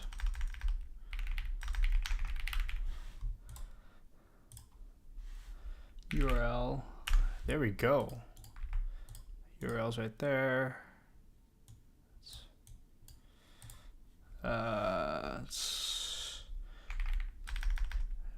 Name. Text. Yeah. I'm just going to write like contingencies here. So contingencies, and then maybe, oh my gosh, yeah, there we go.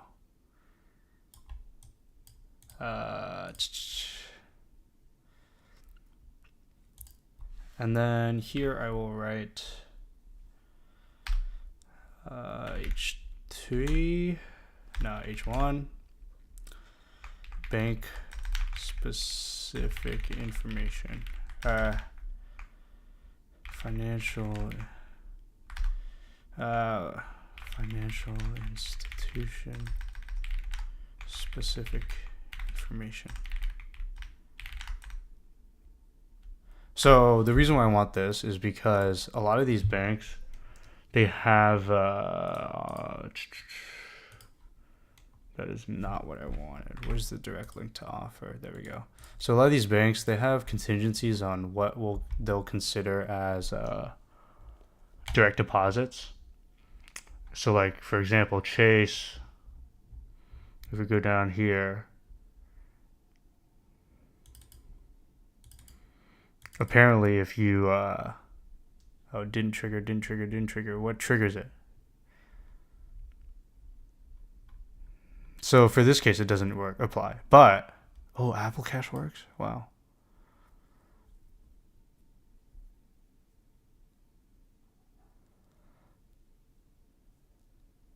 So some of these banks require deposits to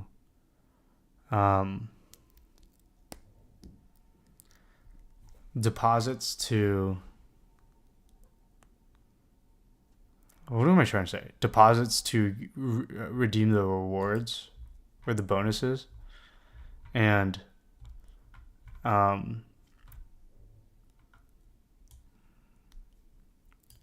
you can use like Venmo or PayPal or whatever to actually redeem those.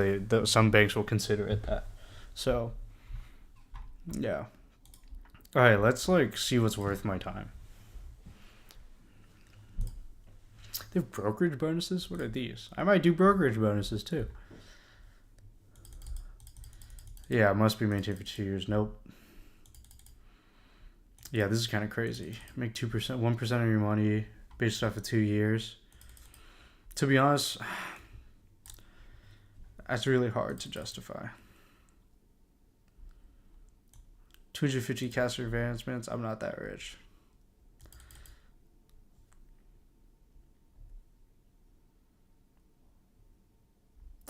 Yeah, no. Nope. So these are all asset transfers, which I'm not too hot about. Yep.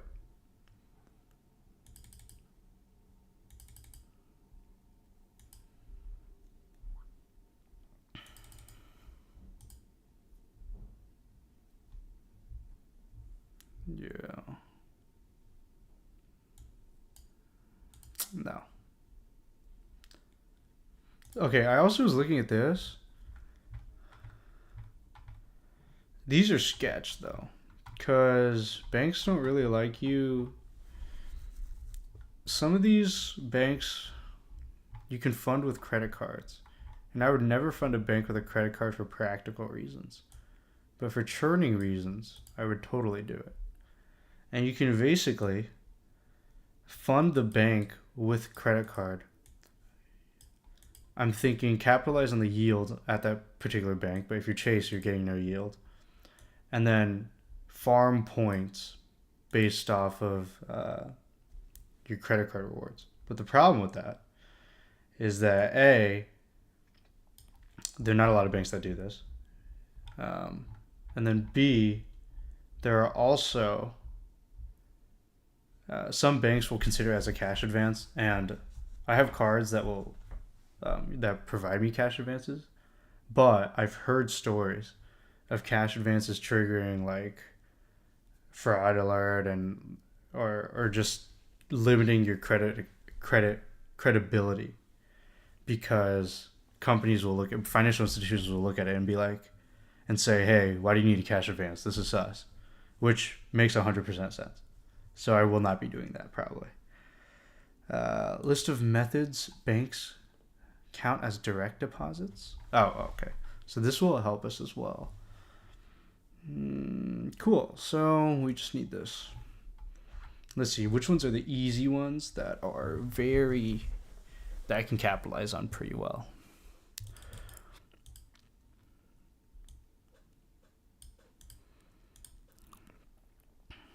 Apple Cash works. Does Venmo work? Venmo would be easy. PayPal works though. One Finance, One Financial, Fidelity, Circle Pay, Chase, Charles Schwab. Okay, that works. 2018. Let's take 9. How recently was this?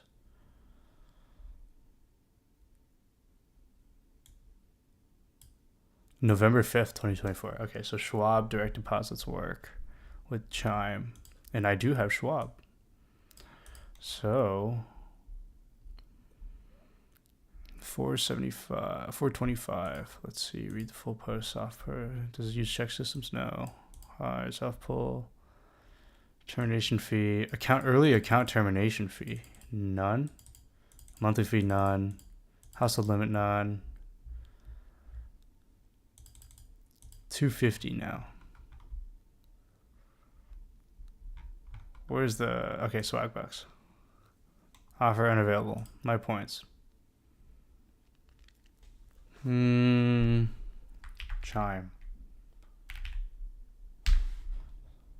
Chime. Okay. Looks like these are cooked.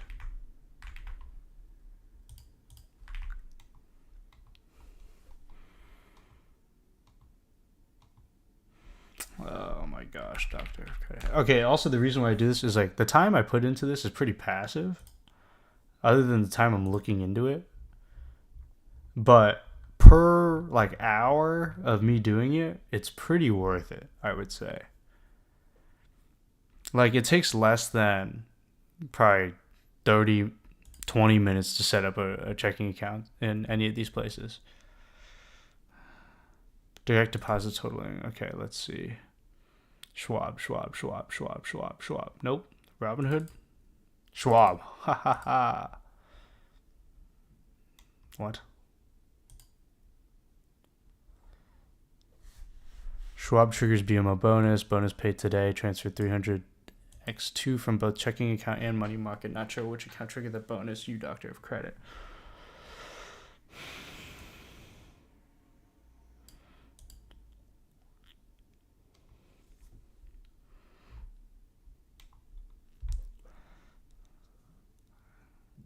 Cannot fund a credit card.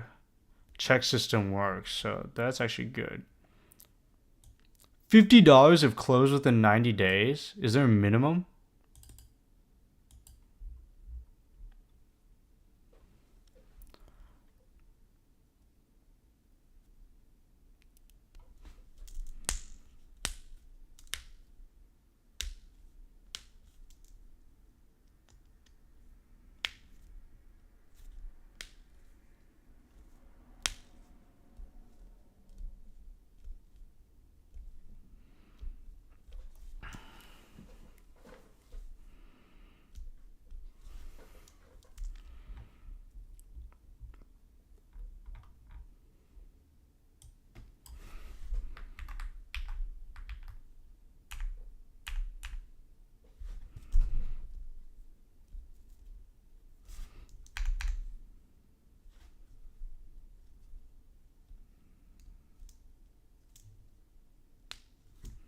Okay, so just open an investment account. But it's a financial advisor's investment account. Does that cost money?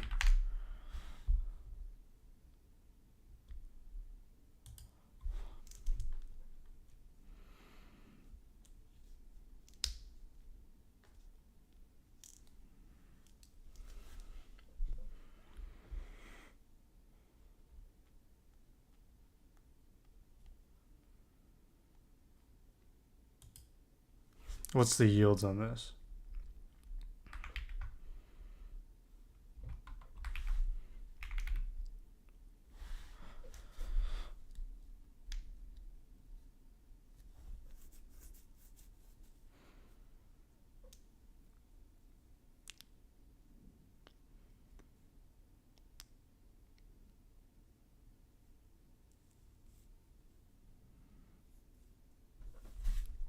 Okay, this is too much. Let's do non-direct deposits.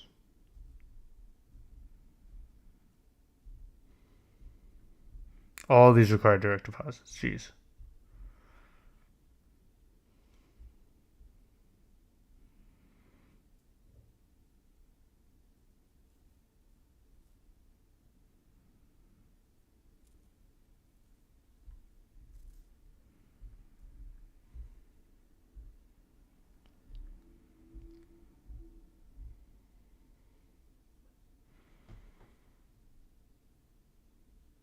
Requires $100,000 deposit. Okay.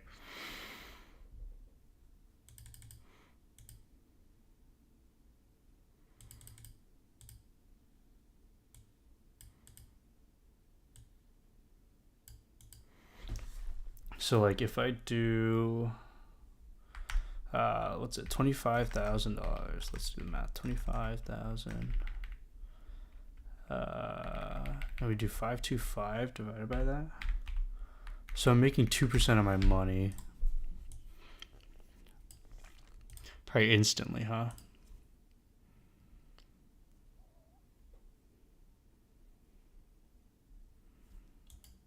That's January 7th. This might be worthwhile.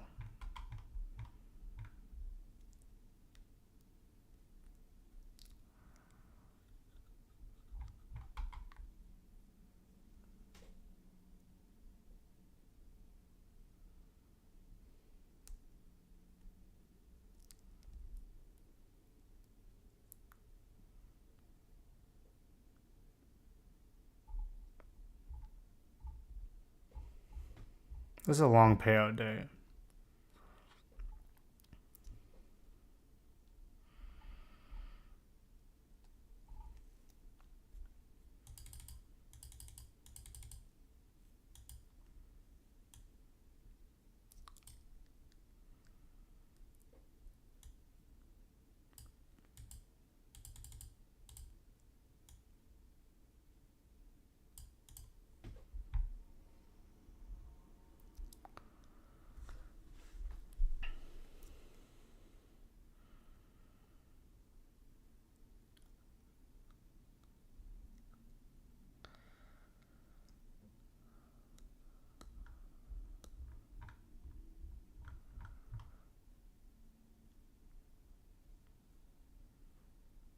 Multiple months to get the money.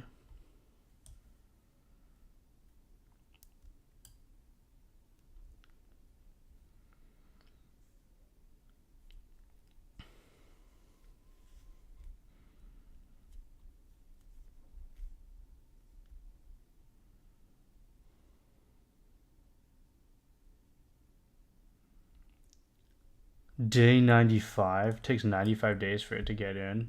Jeez.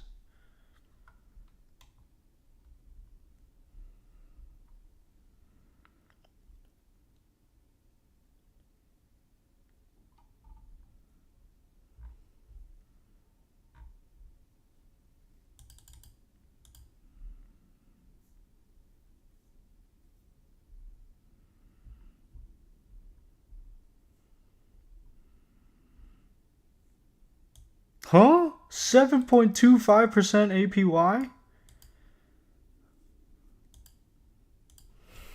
Okay, the more I read about this, the more it kind of like does not seem worth it.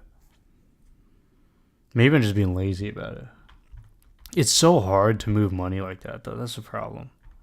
Or it's not hard. It's just like annoying.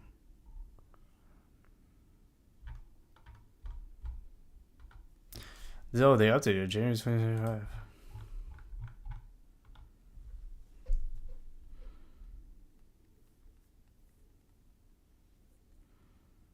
So 15,000 for 900 days. 900 divided by that. So I'm making 6% on this. This is actually pretty good. With no spread, though. Absolutely zero spread.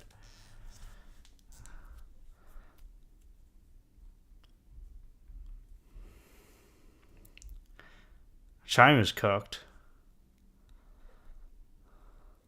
This would probably be the easiest, Wells Fargo.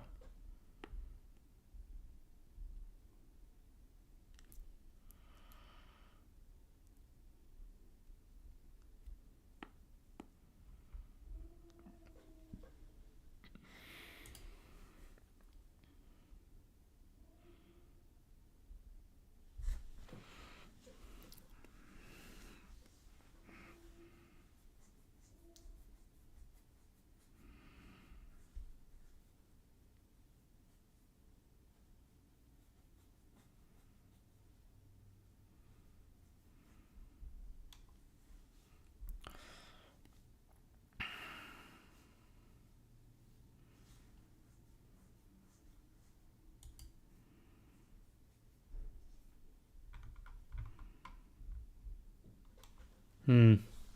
Yeah, I'll probably have to do a little more research on this because there are a lot of contingencies for a lot of this.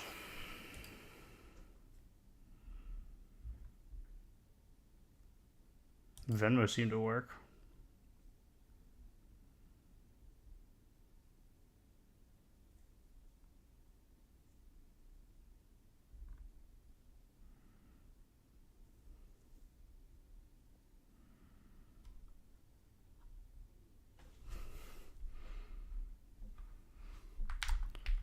What's 600 plus 190 plus 310 plus 60 is 1160.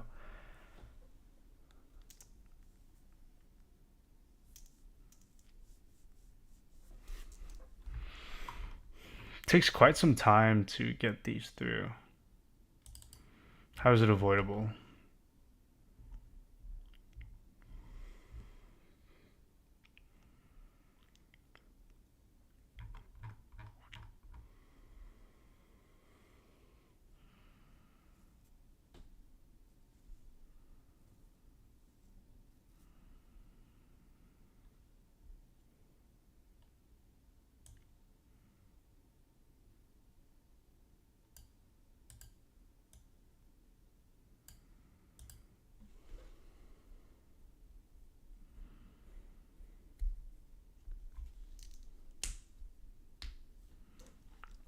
Yeah, anything ACH will work.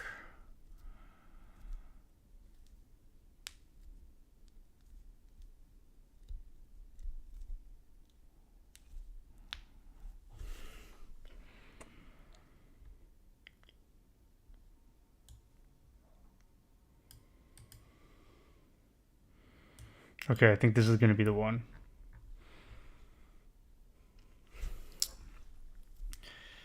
Yeah, that's like 30% on your money. Not bad. 32% on your money.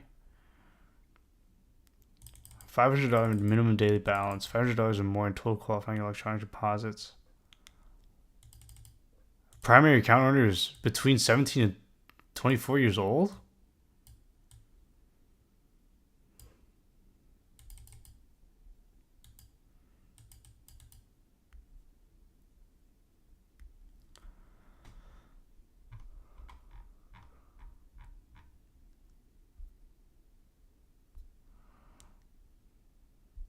Okay, I think this will be the one. So this is a good one.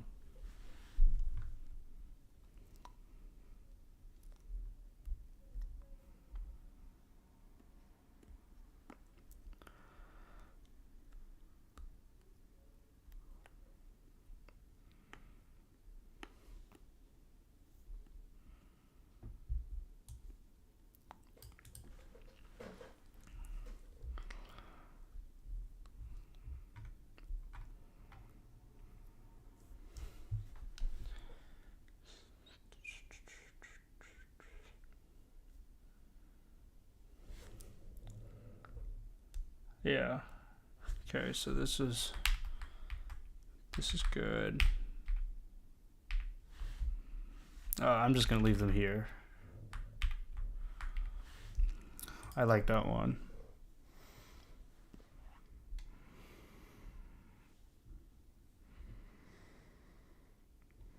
This one's kind of hard.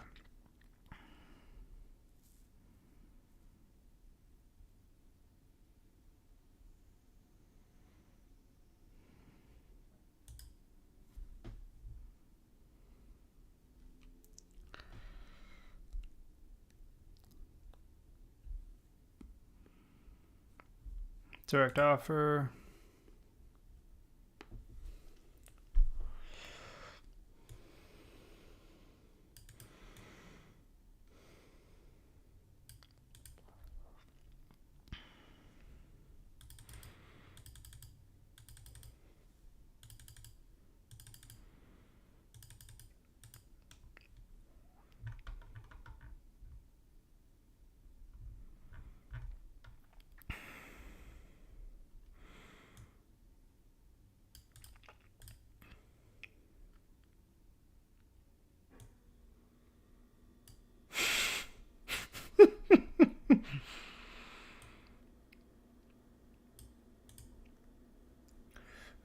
If you're so paranoid about your credit report, then maybe bank bonuses aren't for you, Holly.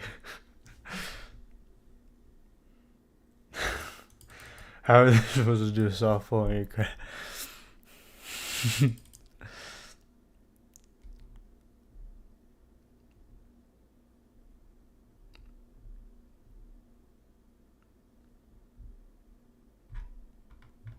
Okay, this also looks like another good one. Monthly fees none, credit card funding none, account termination fees, no checks, whatever, checks mix thingy. Fine print.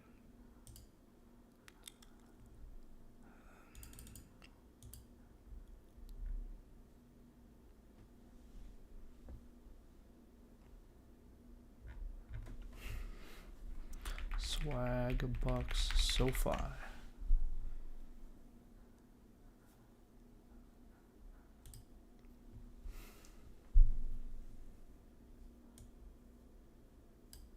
No, I don't care about that.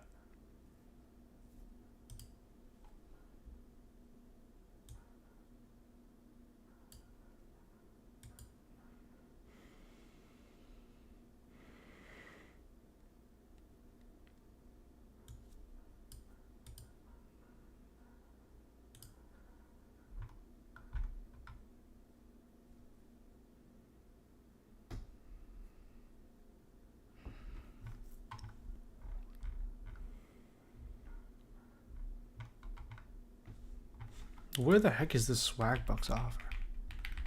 Okay. Rakuten link.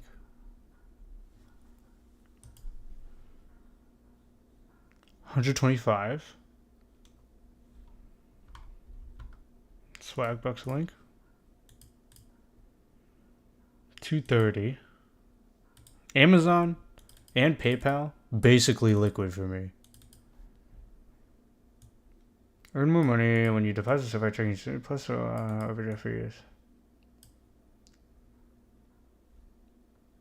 How does that work? How does Swagbucks work? Find another Swagbucks link.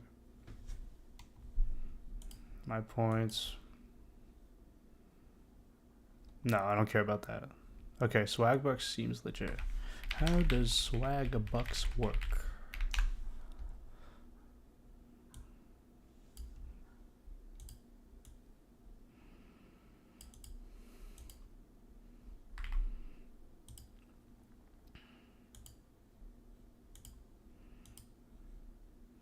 Okay, I will look into this when I have time.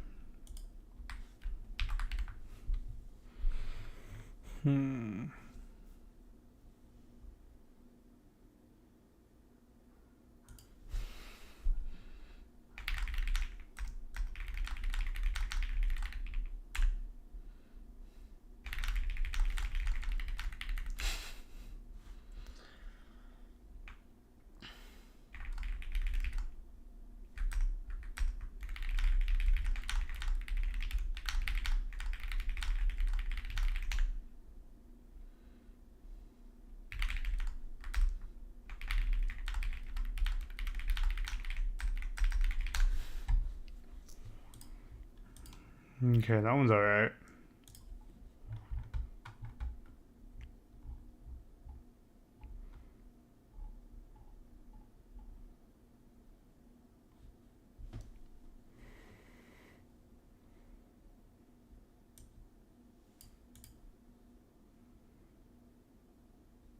I'm so confused about how this works.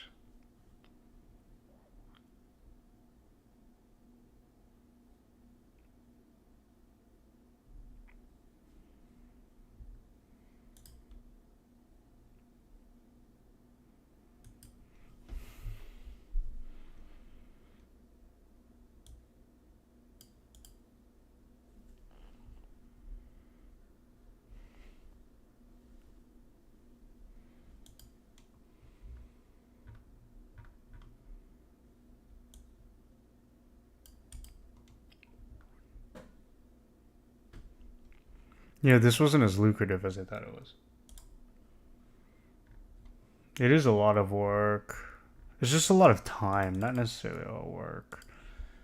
And you have to make sure that you're keeping track of everything and that your money's like doing stuff. Yeah.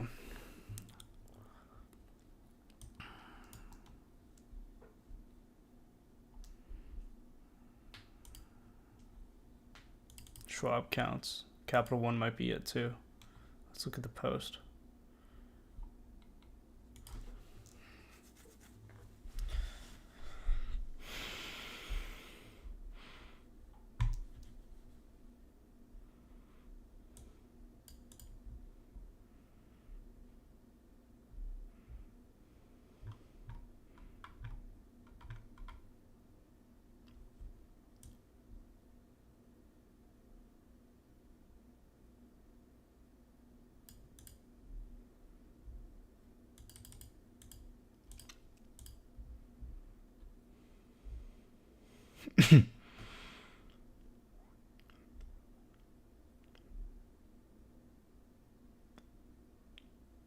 EWS.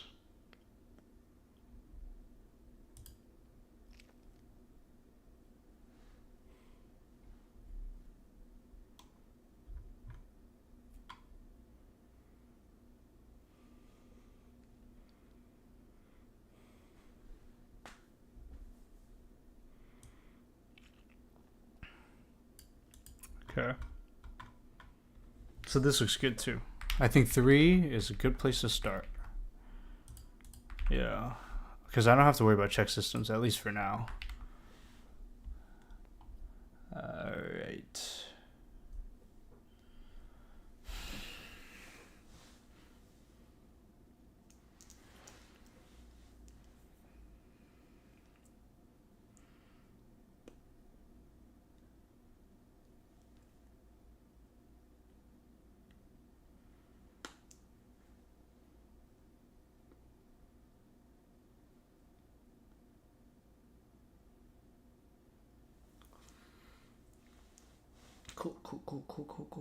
Cool.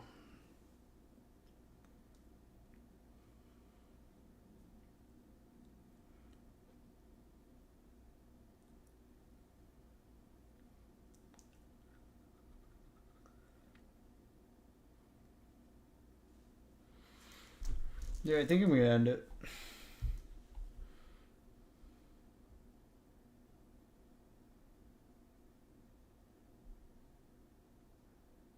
Wait, am I?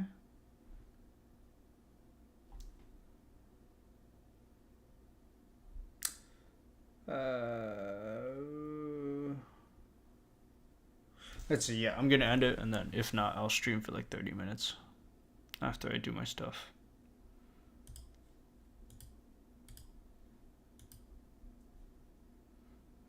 Not too bad though.